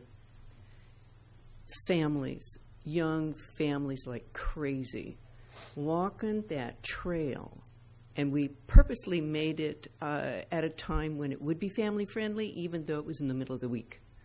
And we were very surprised, even with inclement weather. So what I'm saying is that families are looking for a place to go. If they would come out there, they're looking for a place in town even more.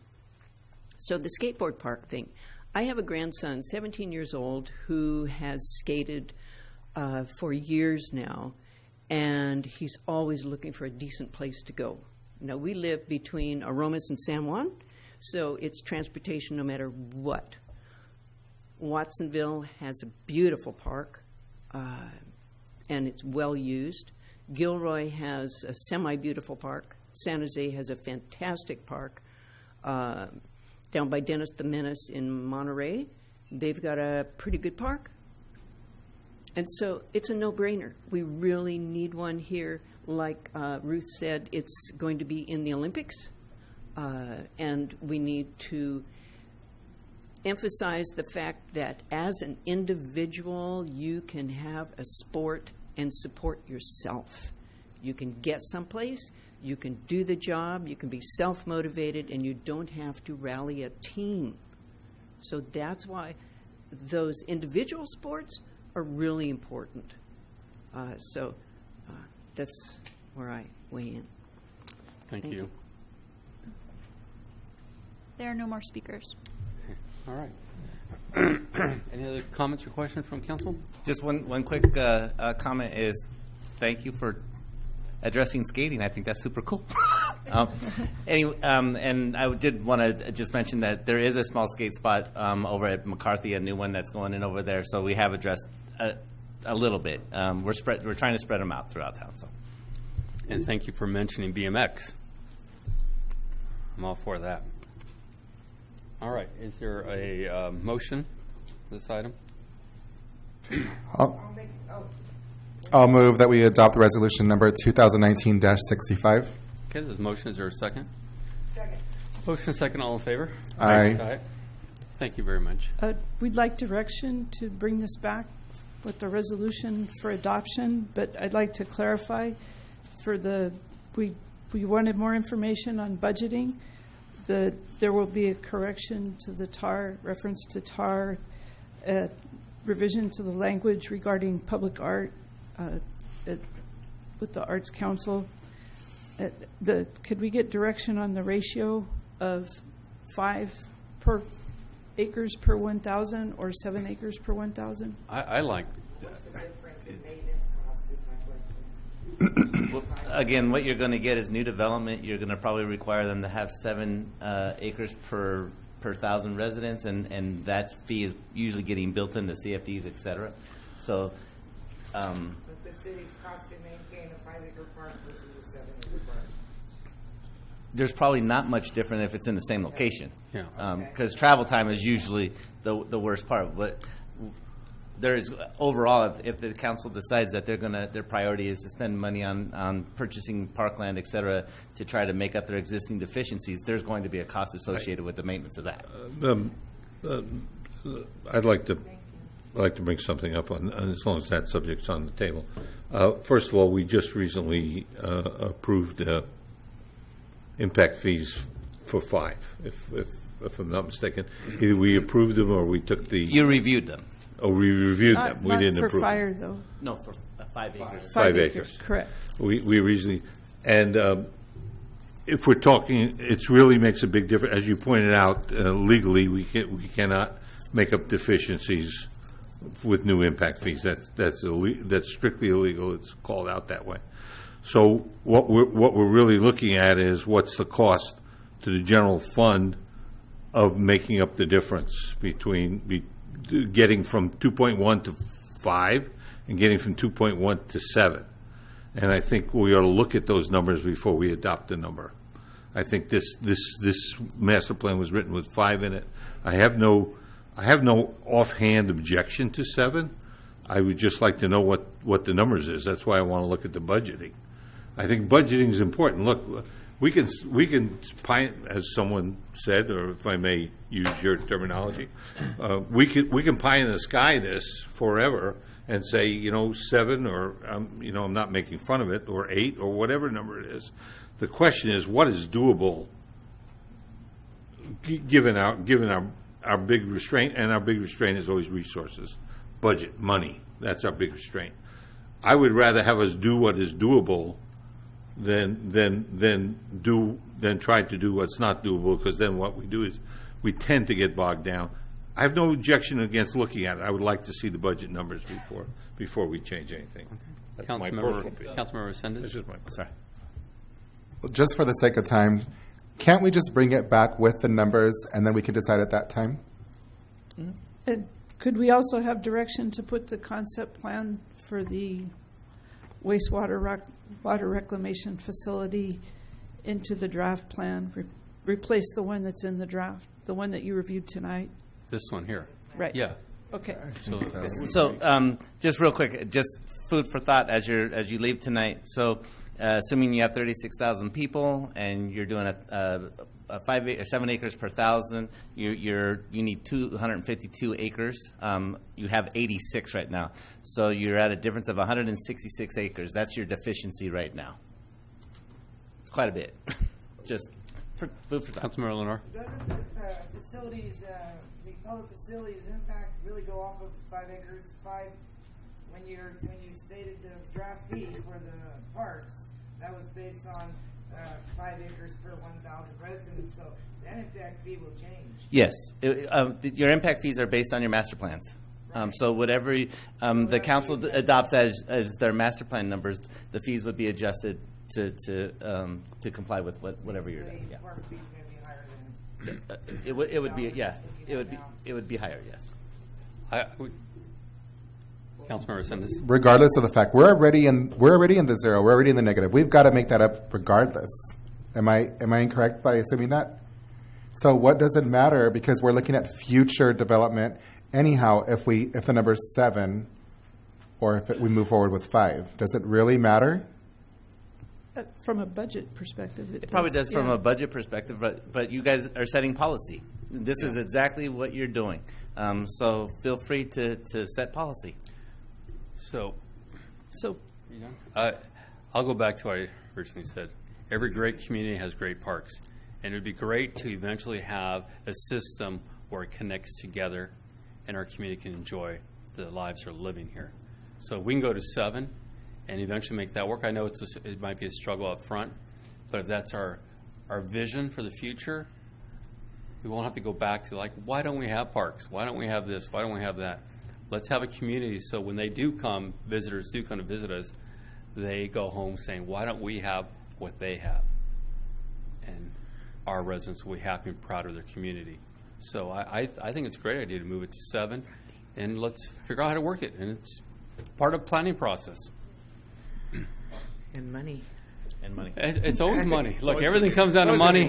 We don't have the money the other cities have. That's why we have less I'll parks. repeat the originally when I first came, we didn't have the money to water our parks and maintain them. And once we put a focus back on it, we have a community that appreciates our parks. So it's where you put your priorities.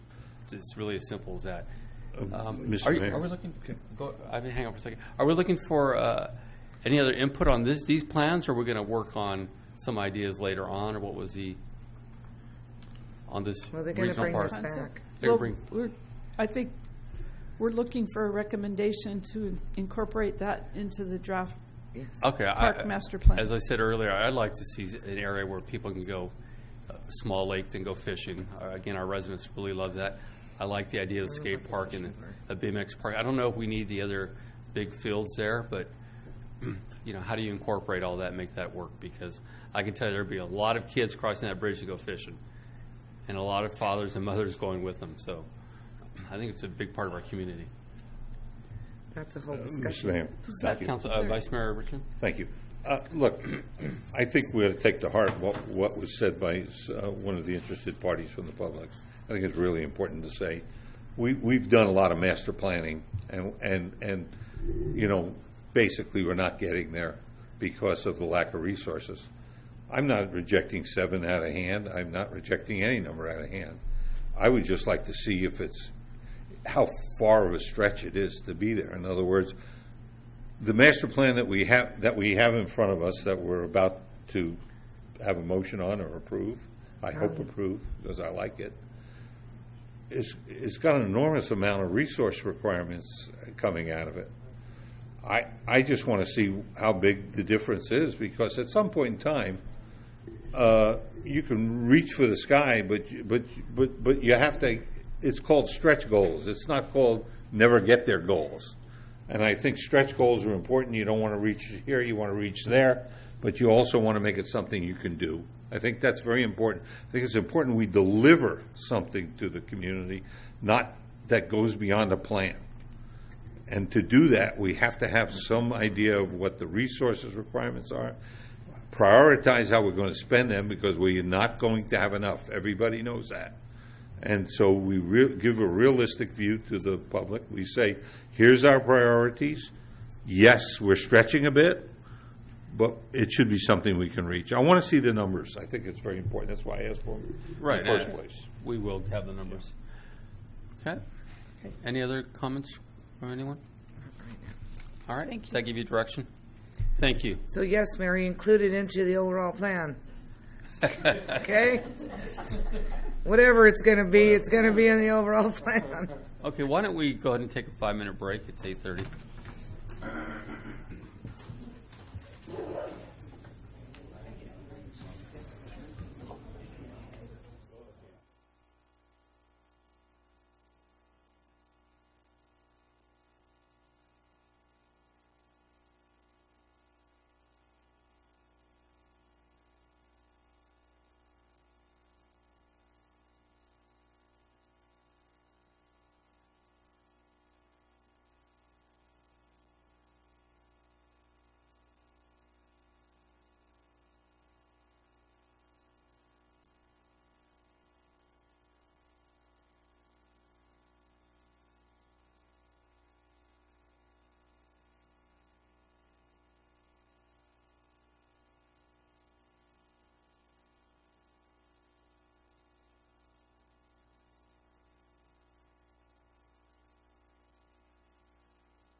is probably one of the most important things the airport's had before you in years. We have been working towards this for about 20 years.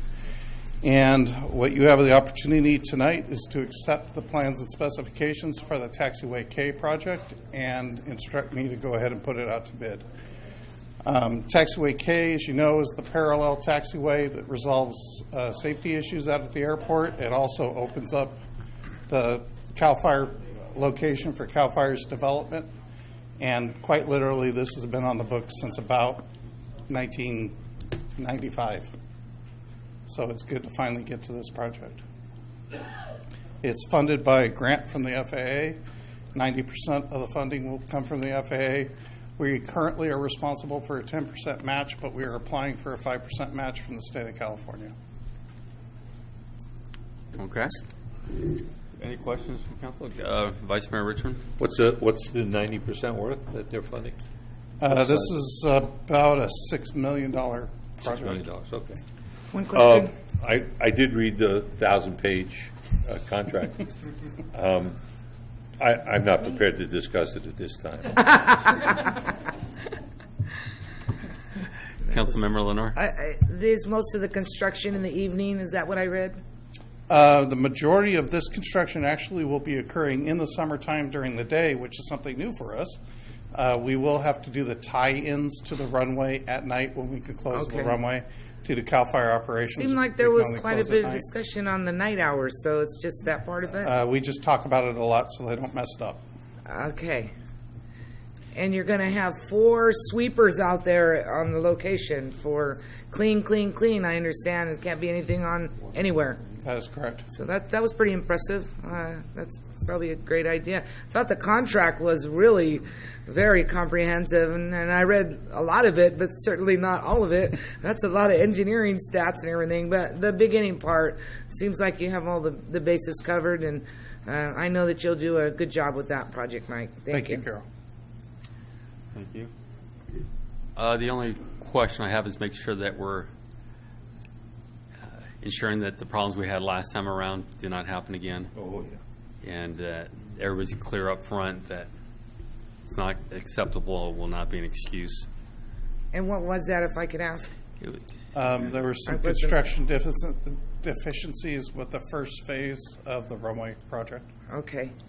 All right. So we're absolutely clear on that. We are absolutely clear on that. I figured you would be, but just so. Different And contractor? to make sure that they're clear, we made a 1,000-page contract that covers every scenario. Now it's all making sense. Yeah, it's just testing method. Same contractor. Compact. No, impacting. it's not awarded to any contractor yet. It's not awarded yet. Oh, that's correct. We're going out for it. Testing, make Thank sure you. we're testing. Okay. Yeah. No other questions or comments? Do we have any speaker cards?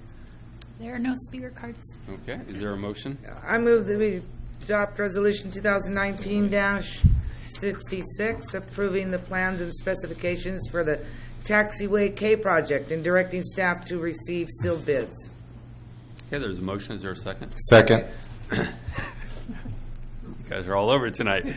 A motion and a second. All in favor? Aye. Aye. Motion carries. Thank you very much. Thank you, Mike. Thank you. Everybody wants to be the midwife for $6 million. We'll go to B6. Yes, this item is a review of the draft public facility impact fees. The City Council received a report on the draft at a special meeting on February 25th.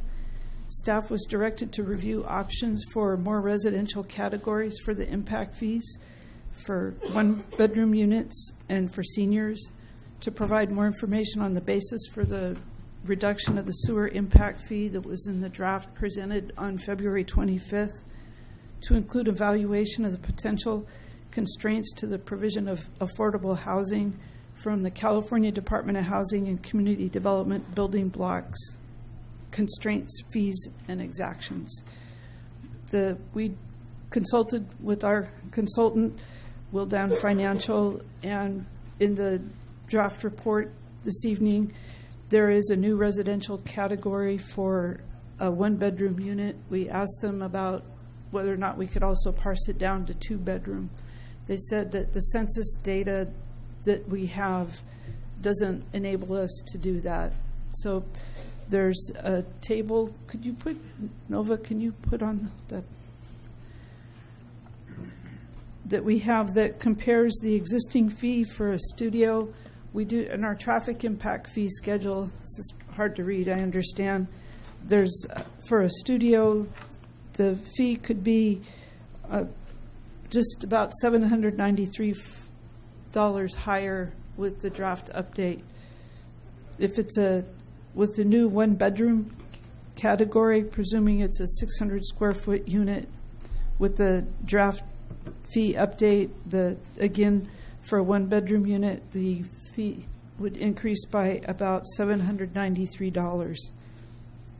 If the city council wanted to add a category for a two-bedroom unit or a small lot home with a limited square footage, then the lost revenue would need to be recovered by another method to fund planned facilities. The council does have that discretion, but we can't establish the nexus for the two-bedroom unit at this time. For the single-family residential, the increase would be about $12,973 over existing fees. One of the things that we needed to do regarding so are there any questions about this information? Any questions? Vice Mayor Richard? Yeah, I want to make sure I understand that. What was that number you gave? 12,000 what? 973. Close to $13,000. And that was for between the existing fee and the draft update. the existing fee being all the fees together? That we charge today, including Yeah. schools. Yeah, all the fees together. Yeah, schools We have no. of that. We have no control of school fees. Those are just given to us, right? Right, and those fees are close to $7,305. Yeah, okay. So that's an increase of $12,000. And what, for that size unit, what is the total fees then? close to $60,000, almost $60,000. It's $59,682. Well, that appears to fall within the recommended state between 10 and 15%. Right, that's correct. Thank you. Yeah. There was a question at the last meeting about why the sewer impact fees were so much lower, and we revisited that with the consultant, and the city council may recall that in 2018 there was a sewer impact fee evaluation, and because of the bonding that was done, the impact fees were actually lowered, and so we're recommending that that there be no change. So the sewer discussion has been removed from the study, but the tables showing the potential impact fees have been revised to reflect the current fees.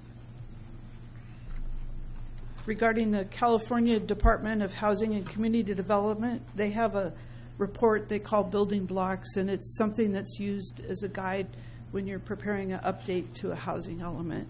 And one of the required analysis is whether or not the fees and exactions pose a constraint to the provision of affordable housing.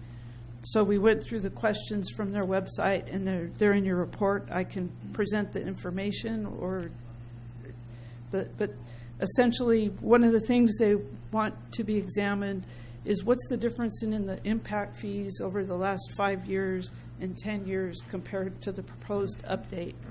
And the table before you shows that, or it's, see, that's a different table. I don't know if it's in there. It's in your, actually, it's in your report. I apologize. It's on page 1,335. And just give me a second to get there. It's not even funny.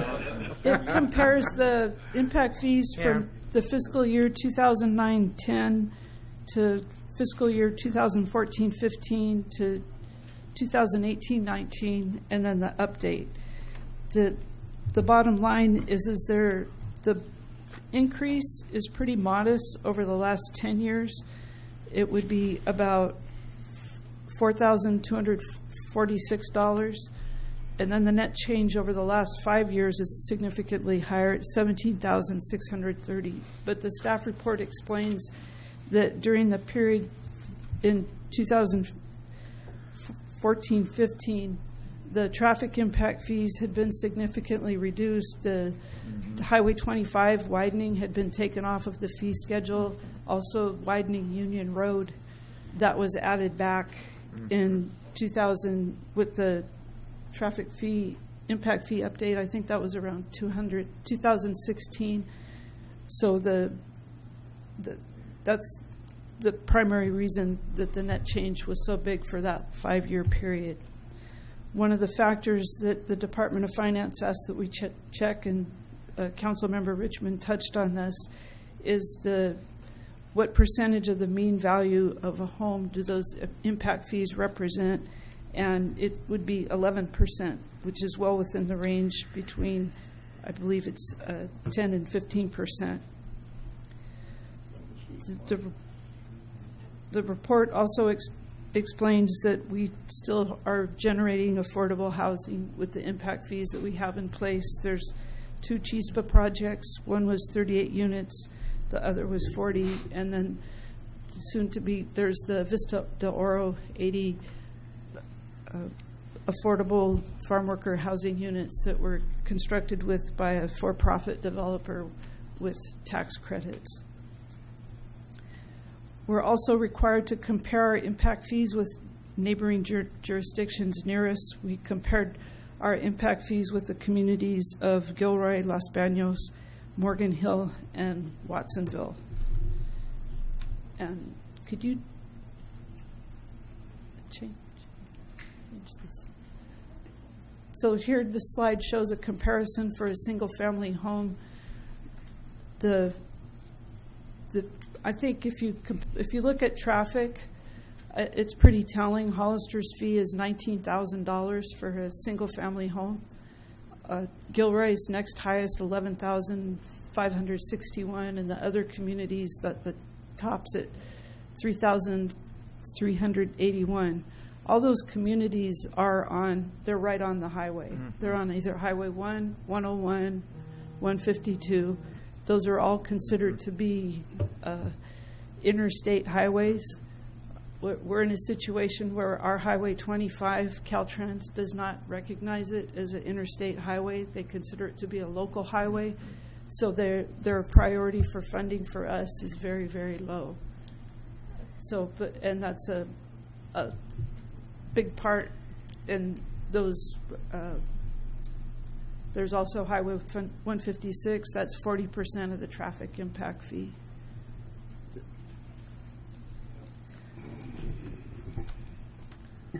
Can I ask a question before we leave this page? Yeah. I'm noticing Morgan Hill is charging a fee for their community recreation centers, as we were just talking about, $2,500, and ours is zero. Our fee would be, in the draft, would be $13,510. Okay.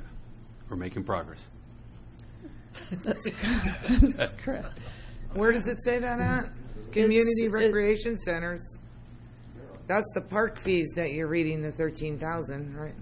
Yeah, not the park fees. I'm talking about community recreation centers.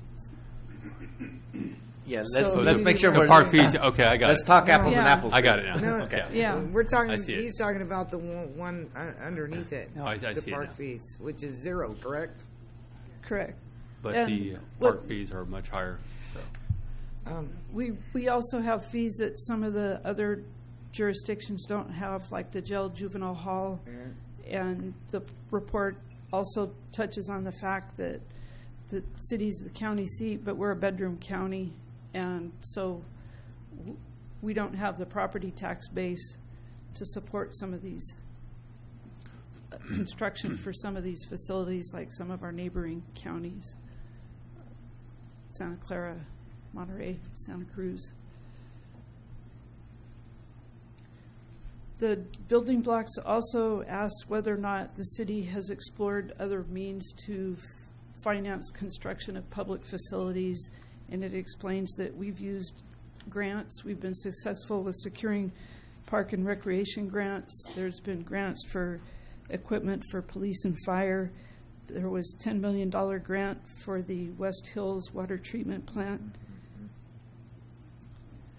The city's also leveraged facilities with our joint use agreements for recreation facilities.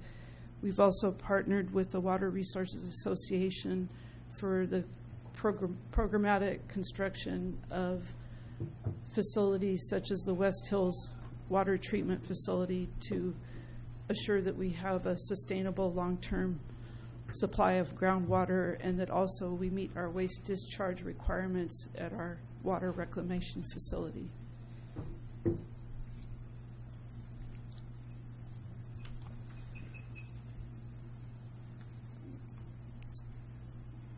Earlier this evening, the City Council wanted more information on the park facility standard, so that we would also need to provide that information that would relate to this update here. Are there any questions on the draft fees in your report? Any questions? A comment. Okay. Councilmember Lenore? Well, obviously, the big increase is the park construction fees, because the net change is only about $3,000 over the park fee. Roland, this is how we're going to pay for the parks. Okay, they cost money, and people say, what happened? Well, what happened was we didn't charge enough in the 90s and the 2000s, and now here it is. All right. So it's going to be a decision. Okay. Thank you. Councilmember Spencer? I just have some concerns. If we raise it as much, I'm looking at this in the update. If we update this, we go from $39,404 to $52,000. What's to say that the developers, which some of us don't care for, no, I'm just joking. What's to say that they don't go somewhere else where it's going to be cheaper to build and just leave us alone? Well, they can go to Los Baños. It's See ya. fair there. Well, I mean, I'm just Location. I just have some concerns over the Amount. the amount. Okay, so your question is, Why did we come up with these numbers? I mean, I don't, Very hard. because I tried. I tried reading this really hard. I got a really bad migraine. It's all about the acreage and the fees. That's what it's all based on, is the acreage of and then the development that's coming. Well, okay, so let's say somebody wants... But they looked at our most recent capital improvements plans for, we have a recent park, we have a draft park facility master plan, but also a recent water master plan and sewer master plan. And so the fees were derived from that. The county conducted a study for the jail and the juvenile hall and the library. So we're recommending relying on that was completed, I think, last year. So, but the increases or the changes, the storm drainage did not change much, but they're all based on master plans. So what if somebody, we'll just say, proposes a 63-unit apartment building, and with these new fees, that would add an extra $500,000 to their already, $2 million? It depends on how many bedrooms are in the apartment. If there were one-bedroom units, it would be close to $800 per unit higher. Okay, if it's two-bedroom, then it would be close to $10,561 higher per unit. But that is also, as I said previously, a policy decision of the City Council. If they wanted to make it lower for a two-bedroom apartment, that would be a policy decision, and you'd have to be able to backfill it in the budget some other way. That lost revenue for the improvements. Okay, thank you, Mary. so these numbers, as I read, were based on 1,500 square feet. that we're looking Single at now. family. Single Correct, family. and that really, what it really mostly affects is the school impact fees, because most of our fees are just flat fees. Right. So if it's a 2,500 square foot home or 1,500 square foot home, there's no difference when it comes for traffic or parks or sewer or water. Thank you. Councilmember Sendes? Just a quick comment. So I think we need to, I think there's too many variables for us to take into consideration because, the market plays a role into whether we're going to build or developers come here or whatnot. I think it's way too many variables for us to take that into consideration. Second thing is, Mary, if we did have a project that's, let's say, more needed or favorable here, could we give them like density bonuses or some kind of breaks or whatnot? Just to have them here, like if we need, like we say, low or low to moderate, that type of thing. The curious thing about the density bonus is in most projects, our densities were increased by so much when we updated our last general plan, to the general plan we're in 2005. We found that it was in most situations, people didn't qualify for a density bonus or the application didn't. And so, but yes, you can give concessions when you do a density bonus, and it could be Affordable housing. impact for affordable housing.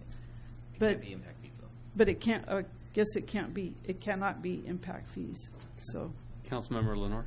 What's this do for the senior housing like Chispa builds? Is there a discount there? Did I read that? this would be for the one-bedroom apartments. Okay, so that's would fall under that realm? Yeah, but what about if it's a two-bedroom, then that's a pretty good cost. Well, what the city council did about Or they all 3 or one 4 years ago now, maybe a little bit longer, is we did a nexus study on the occupancy of a senior unit. Okay, that's right. All of these units are based on, well, with the exception of the Right. one bedrooms, like 3.53 or whatever the number Right, is. but the seniors is yeah, low. seniors is like 1.49. Yeah. So everything it gets reduced on that Okay. pro rata amount. I shouldn't say Okay. everything. Traffic, some of them, not But all the of big them. park fee would be prorated.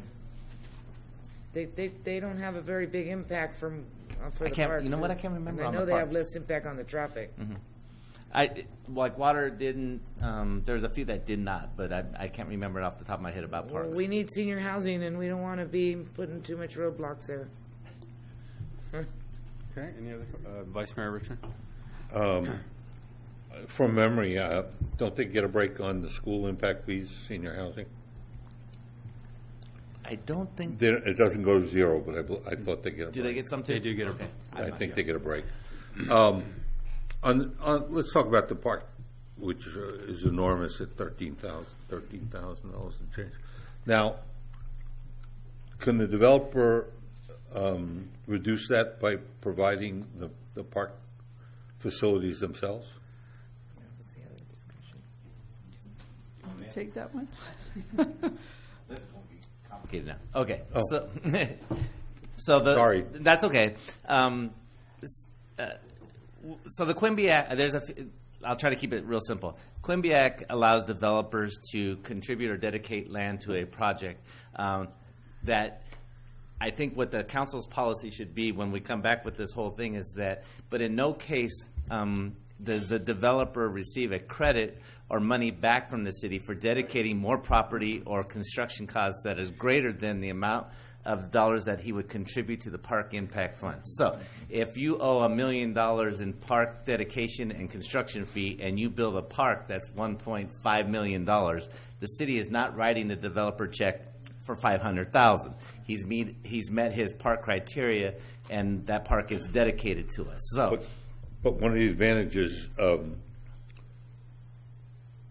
if a developer builds a park, he doesn't have to use prevailing wage. Correct.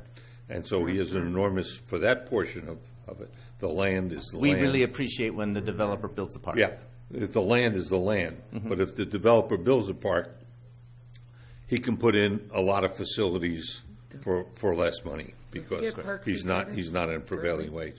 So basically, there is a way to offset, for lack of a better term. There is. To offset that. Correct. And that is what we want to encourage. Correct. We want to encourage the developer to put aside the adequate land for our park program, and we want to encourage them to put in adequate facilities for our park program. And we'll get more facilities for the buck, and we'll get more land for the buck, hopefully. That's the deal. So since this comes in about the sweet spot, in my opinion, is it a lot of money? Sure, it's a lot of money. But in January, the median home sale in San Benito County was like $595,000, believe it or not. And so you're right in the sweet spot of, you said 11%, and the state would like you to be between 10 and 15%. Just as a raw look, what does that look like? And it looks like we're right in the sweet spot, and we're 11%, in my opinion. Thank you. Okay. Councilmember Lenore. Bill, right now, don't we have, okay, so they dedicate the land because of the Quimby Act, then they build the park, but don't they get a fee credit on the park fees? And are you going to make them give the land, build the park, and? No. Yeah. So, I mean, and I always want to be careful how we say credit versus reimbursement versus whatever. We have reimbursement agreements now, right? So, yeah. So, again, let's use my $1 million example a second ago. So, if the developer is required, just based on the number of units, he's not proposing a park, and he has to pay $500,000 in lieu of dedication fees, and then he has to pay $500,000 because they're roughly the same for park construction. Right. That would mean that he would be giving the city $1 million because he's not providing he's not providing a park. Now, in that same example, if he's dedicating property and building a park, and to use my other example, and he builds $1.5 million park with cost of land and construction, he's not getting a credit for that $500,000 that he spent more than the $1 million. But he doesn't have to pay the $1 million to the city, too. Okay. It's not both. We don't get the double dip on him. Right. Okay. All right. And if we could just point out that the park fee would just be called park fee. It wouldn't have the two categories with the draft update. It'd just be one big lump sum. So there wouldn't be two fees.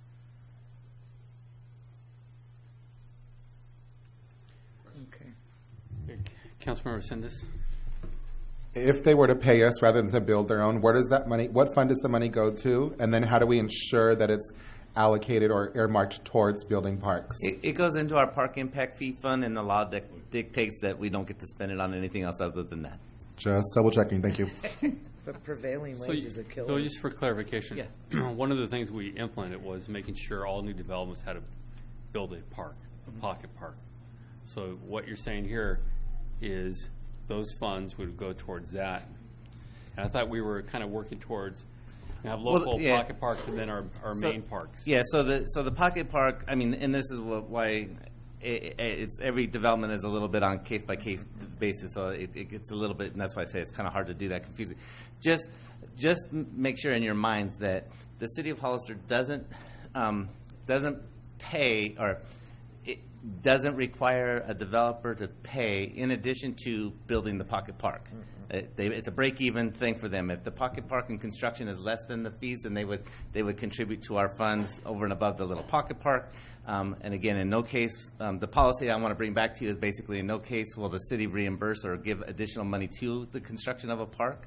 And then if you don't build anything whatsoever, then all that $13,000 would be times the number of units in a particular development that would go in the park impact fee fund. And the issues we started having, what I think we talked about this, is there was this move by some developers to build a park in the worst area of their development.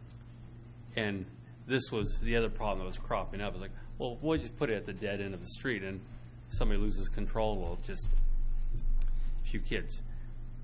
So, I mean, how are we going to make sure we're not having that happen to us again? So now what happens during the tentative map review in DRC, we have a review. It goes to Park and Recreation. We're trying to establish a policy now where the detention basins or retention ponds aren't, I mean, we want, if they're going to be there, we want them to be something nice and not just necessarily a dual-purpose facility where developers are kind of getting double credit for that. So that's what we're kind of working on So those there's types still of a lot things. of work Yeah. working on Yeah. this.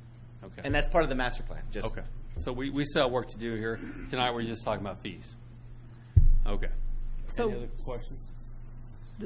Our report had a recommendation that we return with the resolution for adoption, but I think it looks like we're going to wait till we find out what that cost is for 7 Increasing it. acres, the ratio of 7 acres of park per 1,000. But is there any other information the city council would like? Can we bring them both at the same time and then just be ready to go with them? Like, let's say we adopt the park one first, and then depending on the outcome of that one, we can go ahead and adopt this one too? Sure, we can do Okay. that. Okay. Do we have any speaker cards on this item? There are no speakers. Okay. So you just need direction. We're not making a motion on this item? I Or is there? think is the direction to come back when we bring the park master plan for adoption? Yes. Okay, thank you. Consensus on that? Yes. Okay. All right. Veterans, we're finally getting to you. Let's put them last. We put them first. I We're going to move to item A7. Thank you, Mr. Mayor. Real quickly, in 2013 and then again in 2016, the City of Hollister entered into operating arrangements with the Veterans Group to administer or an operating agreement to administer the Veterans Memorial Hall. For many years before that, when we took the building over from the county, we actually had city staff do it. And then we learned that the veterans groups were at the building more often. They can handle a lot of the minimal maintenance, and it's been a really, really good relationship for the last several years. Their current contract expires, I think, in the first week of April. There is extensions on that contract. There are 2 one-year extensions. However, the veterans groups would like to come back and solidify a new agreement for a period of at least 5 years. The other thing that the group is seeking is currently we're providing them $100,000 a year total, or $25,000 a year per quarter. They would like to see that increase to $110,000, and then also Ellen, who's here, would like to be able to reserve the building 18 months in advance versus 12 months. And I think that's just to help her do some scheduling things. When we went through the building just recently, there's a lot of deferred maintenance or bigger type maintenance projects that need to be addressed. The City of Hollister in their current CIP had $136,000 budgeted for a new roof. You may have seen in your packet that the roof is probably considerably more than that, and it's depending on the type of roof that you went, you probably can do it. If you did a foam roof, it'd be a lot more. If you did other types of roofs, it might be a little bit less expensive. There's some issues with doors, etc. Again, this building was just basically rehabbed about 16, 17 years ago now, so it has some wear and tear on it. It's probably about time we do some things. So the item that's kind of before you tonight is kind of from my perspective and seeking direction. We've presented you a draft new contract that kind of spells out some of the things that they wanted. However, if it's the council's desire to kind of go under the same lease right now, allow the city to go out to bid on some of the major items to go that we need to do work on, we can do that. We can sign an agreement right now and kind of work around them. The thing that I think that the city is most concerned with is signing an agreement with the veterans group, and then when we're trying to do a construction project while they're leasing the building, the hard part is coordinating those types of things. And I don't know how many of those objects or the projects that we have listed or need to do are really going to conflict with potential events. If they're all workarounds, then they're probably all workarounds. So I'm here to just try to get a little bit of guidance, and if you want to have a new contract with them, As you can see, Cheryl put together a new one for you. It could be on an agenda in April fairly easy. Then we can come back to the city council and ask for probably additional CIP budget and put together a real project and address some of the needs or all of the needs that the building requires. We have it's mostly rain damage type things. The roofs and the gutters and the scuppers and things like that they're just failing. So that's our biggest concerns. Go ahead, Vice Mayor Richmond. How long was the reimbursement? $100,000. I'm sorry. How long has the reimbursement number been, or the contract number been $100,000? I think Councilman Friend did that. Was that at the last budget meeting? At the last budget cycle is when the council upped it from the 80 to the 100. Yes. So that would be a year ago? A year ago. Yeah. Oh, the other component of this is, which is interesting, is the major repairs or minor repairs. So the veterans group takes care of everything under $5,000, and then any major repair or anything over $5,000, the city reimburses them for those costs associated with that. Councilmember Lenore. I forgot that's a big The funding for the repairs is out of which fund? Everything comes out of 101. So it is 101. Yes. So okay, that's an expensive roof. Huh? That's an expensive roof. Then Well, of course they might going to go out to bid if that's the way they're going to go, or as the city. But proposal B is probably what we can afford. Well, here's what I would say too. Keep in mind this is that as Cheryl likes to remind me on a regular basis, is that the Veterans Hall is truly an asset to this community. My favorite building. Right? And we need to do everything we can to Absolutely. make sure that we have it forever. So And you can't have a leaky roof because you fix other things, ceilings, windows. So you have to start at the top. We have to secure the roof. Maybe not $136,000, but that's the most important thing. Is obviously the roof. Councilmember Sendes. Just a quick question. I'm not quite clear about what the increasing the bookings from 12 months to 18 months is. What does that mean? So if you want to reserve the building for next March 25th, you could do that today. What they're hoping to do is that you can go all the way out to say next October. Got it. Thank you. Did I get that right? It helps them plan better. Councilmember Richmond. I just want to make an observation, and I'll put on my veteran's hat for this observation. There was a period of time when that building went really to pot. Wasn't for a long period. For a while it was good, and there was a period of time way back where it really, really went to pot. It was a disgrace. The veterans have done a fantastic job, and I have to say I looked at it with a jaundiced eye. When I go in there, I look at it, and it's amazing how clean that building is on the inside now, and how good the floor looks, and how everything looks really spiffy. And so I don't know how their I don't know how their budget is working out concerning reserves and renting it and using it for different things. I don't track that. But as far as the condition of the building is concerned, the parts that they can do, I think most people would say they've done a terrific job. It really looks the way it should look. And I was so disappointed that period, it was several years ago, of course, that period when it really went to pot. So I think we ought to keep in mind how much contribution they make. Those under $5,000 things add up. Yes, and they allowed us to look at their books just recently, and I would say it's not like they have $100,000 sitting in reserves. They're spending the money on the building as they get it. They've run a pretty lean ship. So very lean ship. Very lean. And a very beautiful one. The roofing issue. I remember when we were talking about the solar. Is any of that they're leaking due to the solar? No, because that system is what do you call it? The non-penetrating ballast system. Okay. Yeah. Okay, good. I want to make sure because that was one of the questions I had back at that time. The idea of the 12-month to 18-month, I thought they were at 18-month. That's hard to do bookings. Yeah. I know I get my bookings a year and a half. Some people call 2 years. I'm like, nah, 2 years. I'm going to raise my price on you before that happens.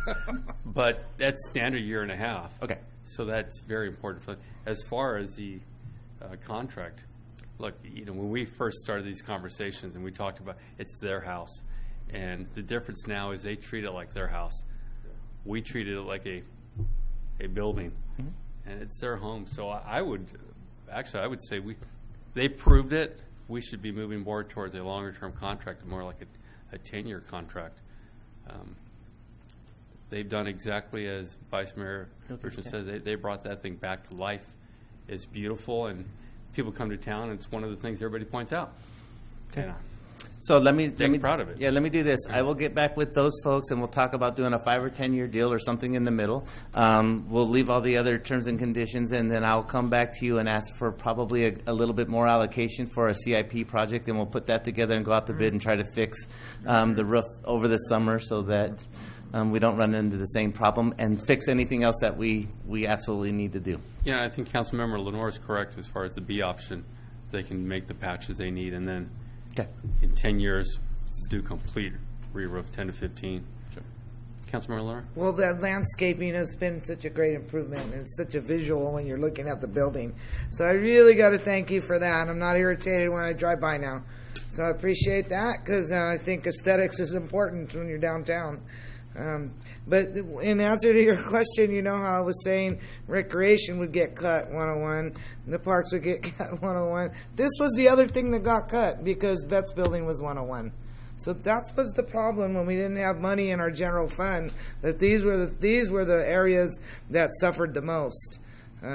So that's probably a lot. But I got to tell you that Alberto Marino did a beautiful job on that building for a one-man crew. He took pretty good care of it. But it finally overtook him, and it just takes more people. So thank you so much. It looks wonderful, and I think it's going to look even better. So, Bill, you want to go ahead and review that, or? Yeah. I'll review it, and then we'll bring it back. I don't know if I'll be able to get it back I won't be able to get it back on the 1st, but I'll have it on the agenda for the 15th. Okay. Any other questions, comments? Do we have speaker cards? There are no speaker cards. See how smart of a group they are. So kind. I wish everybody could be like them. If there really was, that's how our entire city would look. This postcard look. So, thank you, guys. Thank you. Yes, thank you. All right, we're going to move to item B8. Thank you, Mr. Mayor. This item is just to direct staff on how to proceed with, now I know what I'm talking about, how to proceed with the recruitment for the city manager's position. Councilperson Lenore asked me to put this on.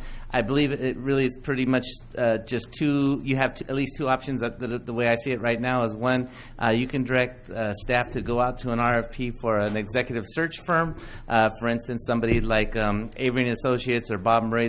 Those are firms that we have used in the past. There's probably 6 or 7 out there that do a relatively good job. Or keep the, I would say you could potentially keep the cost to a little bit of a minimum and use our staff to do it, our own internal HR, and go through the recruitment that way. If that's the case, then we would just come back to you and set forth a schedule that is appropriate for you folks for the time of period for advertisement, interviews, et cetera, and then you're kind of in charge of obviously the negotiations with any individual that you see fit. So at least for this, if you want us to do it internally, fine. If you want us to go outside, I'd like to be able to prepare that RFP for you as soon as possible and get that out there. So. Okay. Questions? Councilor Lenore? My thinking here was that when you get an opportunity in a 10, 11 months notice that you have to replace somebody, that you should get on with doing the permanent position. That was my thought process. Thank you. Okay. Councilmember Resendez? I just feel that this is a very important decision that we're about to make. It can impact our future of the city for years to come. I don't want to cut any corners or, let's say, go the most cost-effective way or whatnot. I think we should leave it to professionals, move forward with it, and put it out to them. Thank you. Vice Mayor Richmond? Thank you. I agree. I think we're going to go to a professional search firm. I think we need to cast a wide net. This is not to disparage anybody locally who might want to apply. It's just important that we get a view. This is an important position, the key position in the city. We're replaceable. The truth of the matter is the city manager is not. That's basically runs it day to day, and he doesn't wake me up at 3 o'clock in the morning and tell me he's got a problem because some sewer broke. He takes care of it. So I don't want him to start waking me up at 3 o'clock in the morning. So I think it's important we get the right city manager. And to do that, sometimes you get a negative feedback, and the negative feedback you get is actually information. When they say, this is what's available, it's a negative feedback, and that helps you along in understanding where you might be, where you want to be. So I agree. Let's go professional. I'm seeing something a little different here, and I agree as far as the professional services we're going to need. But I think it might be wiser for us to hire an interim manager for a 6-month period, a professional retired one that are out there doing this kind of work, to really come in, take a look at our city department by department, see what ideas they have, do the work that they need to do for the first 6 months, and then help lead us into that next path with the recruitment process. I think it needs a fresh set of eyes from outside to really dig in deep and tell us what we're doing right and what we're doing wrong, and be honest about it. Councilmember No, Lenore? I don't agree with that, because you have an 11 months notice. That means find a permanent one. When you get an interim is when the city manager leaves, and you have none. No, not at all. So then you bring in the interim one. He's already here to educate the permanent replacement. That's why we need to get on with it. He needs 2 months with that other new person to train him. There's no need for an interim. Yeah, I can tell you many cities do that to give it a chance to review everything, get an outside perspective. But I have an make the inside changes. perspective right here. Oh, I that's know. very I'm just saying, experienced. here's what I would like to see. Yeah. Doesn't mean that's what's going to happen. Yeah. It's what I would like It's to not. see. Yeah. Councilmember Sendes? Honestly, I have no objection to that whatsoever. I think the more resources, the better. Like I stated earlier, we don't want to cut any corners. We don't want to take any shortcuts. This is a very important decision that's going to impact the future of our city could potentially be for years to come. The more professional services, the more resources, the more pros we can get on board, I'm completely for that. No objection whatsoever to that, Mr. Mayor. Okay. Any other comments? Well, I guess if we're going to go out for an RFP at some point in time, we're going to have to come down to a vote on whether we want a permanent or an interim. I prefer permanent. We've got plenty of time. That's my preference. What is our probationary period, or do we have one when we hire somebody in that position? At the city manager position, you don't have a probationary period. There's no probationary period. That Okay. will. So I think we ought to take the time, if we hired an interim, well, we can go through those arguments if we need to. At what point in time do we have to make that decision if we're going out for an RFP? Well, I would tell you, I think what I would do is I would say, I would prepare the RFP probably relatively quickly, and then probably at a meeting here relatively quickly, I would ask for probably the council to have the mayor and somebody as part of, he'll remember the last time we kind of went through this process. So you want sort of an ad hoc committee. I don't mean it like that kind of a sense. You want to have an ad hoc committee to deal directly with the headhunter or the executive search firm because they're hiring the person for you folks. They're not hiring the person for me or staff or anybody else. So you're going to have the council members will be the people that have the most direct effect on how the advertisement works, the scheduling, all the things, the type of person that you're looking for. There's going to be a pretty lengthy discussion with them and you to make sure that they're going out and finding the right person for you, right? So I would say that you want to try to start those conversations as quickly as possible. Again, for me, just in my head, I was hoping that you would have, like you say, an offer or a contract on the table for September 1. That would give that individual, if he's coming from another community, his appropriate 60 days to leave his community and come to you. I would maybe have 2 weeks in the first part of November to just introduce them to other agencies. I'm not necessarily here to try to do anything other than just introduce, right? So that's kind of the goal. And when you back out all those months, you're getting close. I mean, it's a pretty aggressive schedule at this point. I'd like to make a suggestion to the city council through my speech here. And I see we've had a nice meeting tonight, very productive. Why don't we just smoke the peace pipe and take this one back for a week or two, and then just come back and we can get down to where the rubber meets the road eventually, and vote on whether or not we want a permanent or a interim. Start putting it together. Is the consensus? That's up to you to decide, Mr. Mayor. Is the consensus that we want to go professional? Is that done? Yes. What do you think, Mr. Oh, Mayor? professional, absolutely. Okay. They were So very I think we have a helpful. consent. It appears to me, as a member of the city council, there's a consensus that we want to go professional. So, and it's going to take you a while to put the RFP together, and the only thing you have to leave out is the word interim or permanent, and that we smoke the peace pipe tonight, go home, and we can all chew on the leather, and come back in a week or two, and put it back on the agenda, and get down to brass tacks and decide what. And I will, if I can also kind of piggyback that comment. There's a few communities in the area that has done something similar, in that, look, the reality is you may not find somebody you want, right? So having an interim as a backup plan at some point is something that's a real possibility. I know there's a smaller community in South Monterey County that did it a few times because the council just couldn't find the person that they felt comfortable with. So you go with a retired or however you But initially, the search should try to be to find a permanent city manager. That's my opinion. Mm-hmm. I just don't see the waste of time on the interim. You have to pay Billy and the interim. They don't come free. I'm pretty cheap, though.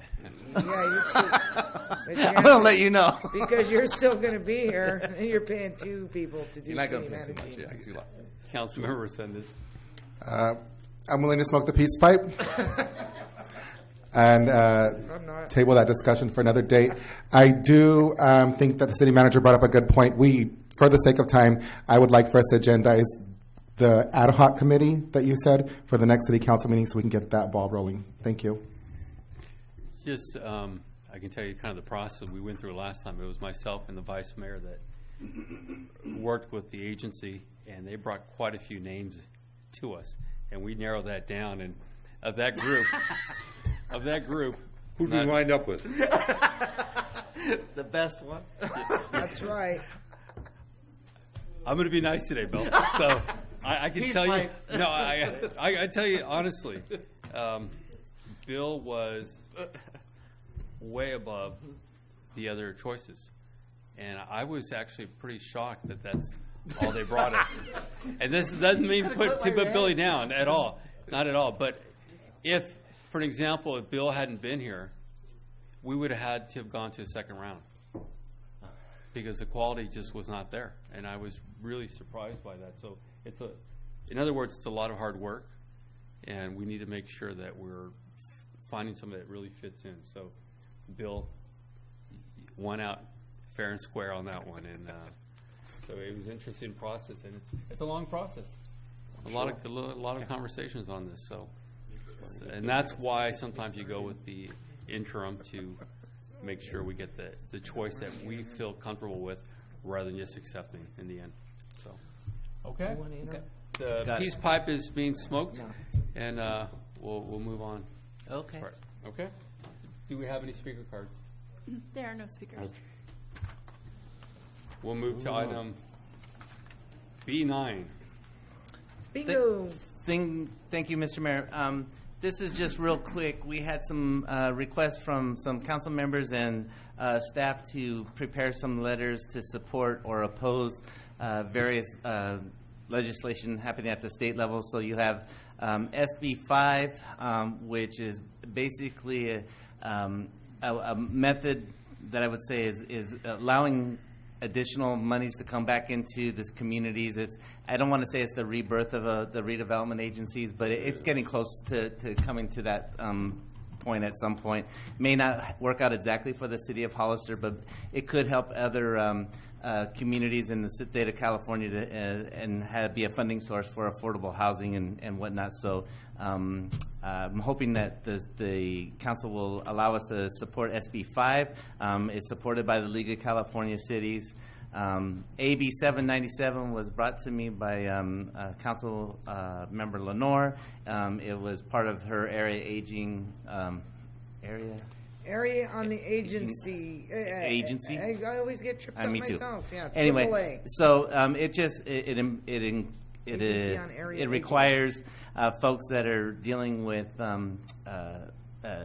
any funds that are being transmitted electronically to be a reporting party now. If there's like a bank. If there's any sort of Suspicious fraud on senior citizens. And then the last one is AB 1568, and that's the one that I'm hoping that the council will allow us to oppose, because this is the one where they're starting to take a shot at taking away some SB1 monies or road monies in the event that we don't provide, quote unquote, our share of housing. So those are the ones that I'd like to have authorization to have the mayor execute, and we'll get those off to the state as soon as possible. I thought extortion was illegal. Shame on the state. Government extortion is completely illegal. Vice Mayor. Just you explained them well. I agree with those proposals.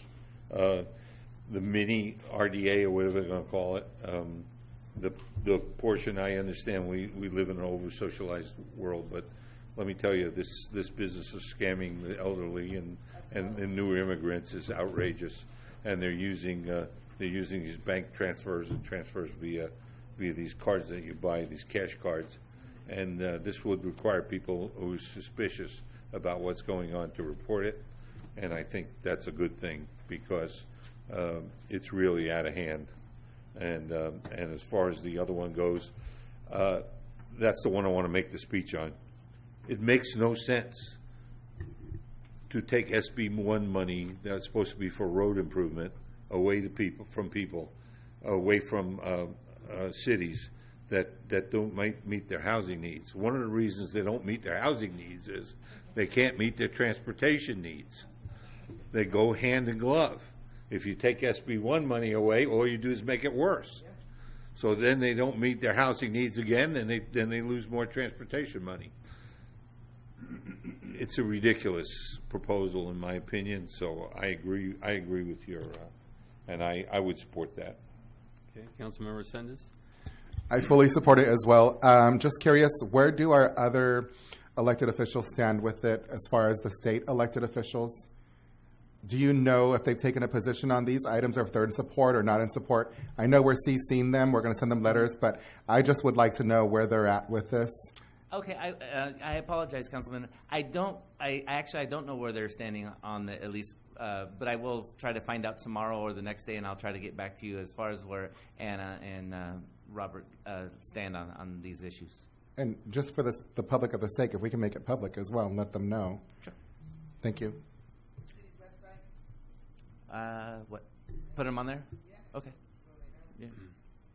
I think in the past I made it clear how I feel about this idea of making threats to the city or to local communities. I don't believe in that, and I will never allow somebody to try to enforce it. And I would fight to the end on these types of things. So I think it's important to send that message that no, we're not going to put up with the threats. And if he wants us to build more houses, he can come build the roads and the schools, as I always say. If not, sit in your little office and feel good about yourself. But don't make threats over here. I'll bite. Do we have any speaker cards? There are no speaker cards. Okay. Do we have the direction on that? Yeah. Well, I'll have you sign them tonight and get them All out. right. Is there a motion to adjourn? I move that we adjourn. Is there a second? Second. Motion and second. All in favor? Aye. Aye. Motion carries. Thank you, everyone, for hanging out with us tonight.